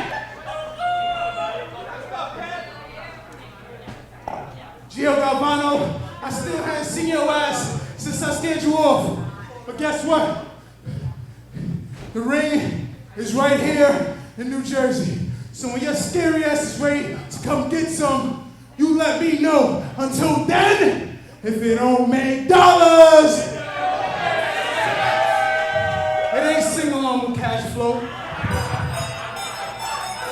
All right, ladies and gentlemen, you see Broadway putting down the challenge to Gio Galvano. But ladies and gentlemen, tonight, Love and Let Die, one hell of a show. New tag team champions, new social media champion, new women's champion. Make sure you catch Invictus Pro Wrestling next on Saturday, March 26th for the City 8 Open. And then once again right here in Ridgefield Park, New Jersey on April 30th for In Bloom for Jarrett. For myself, the voice of a generation. That's this correct.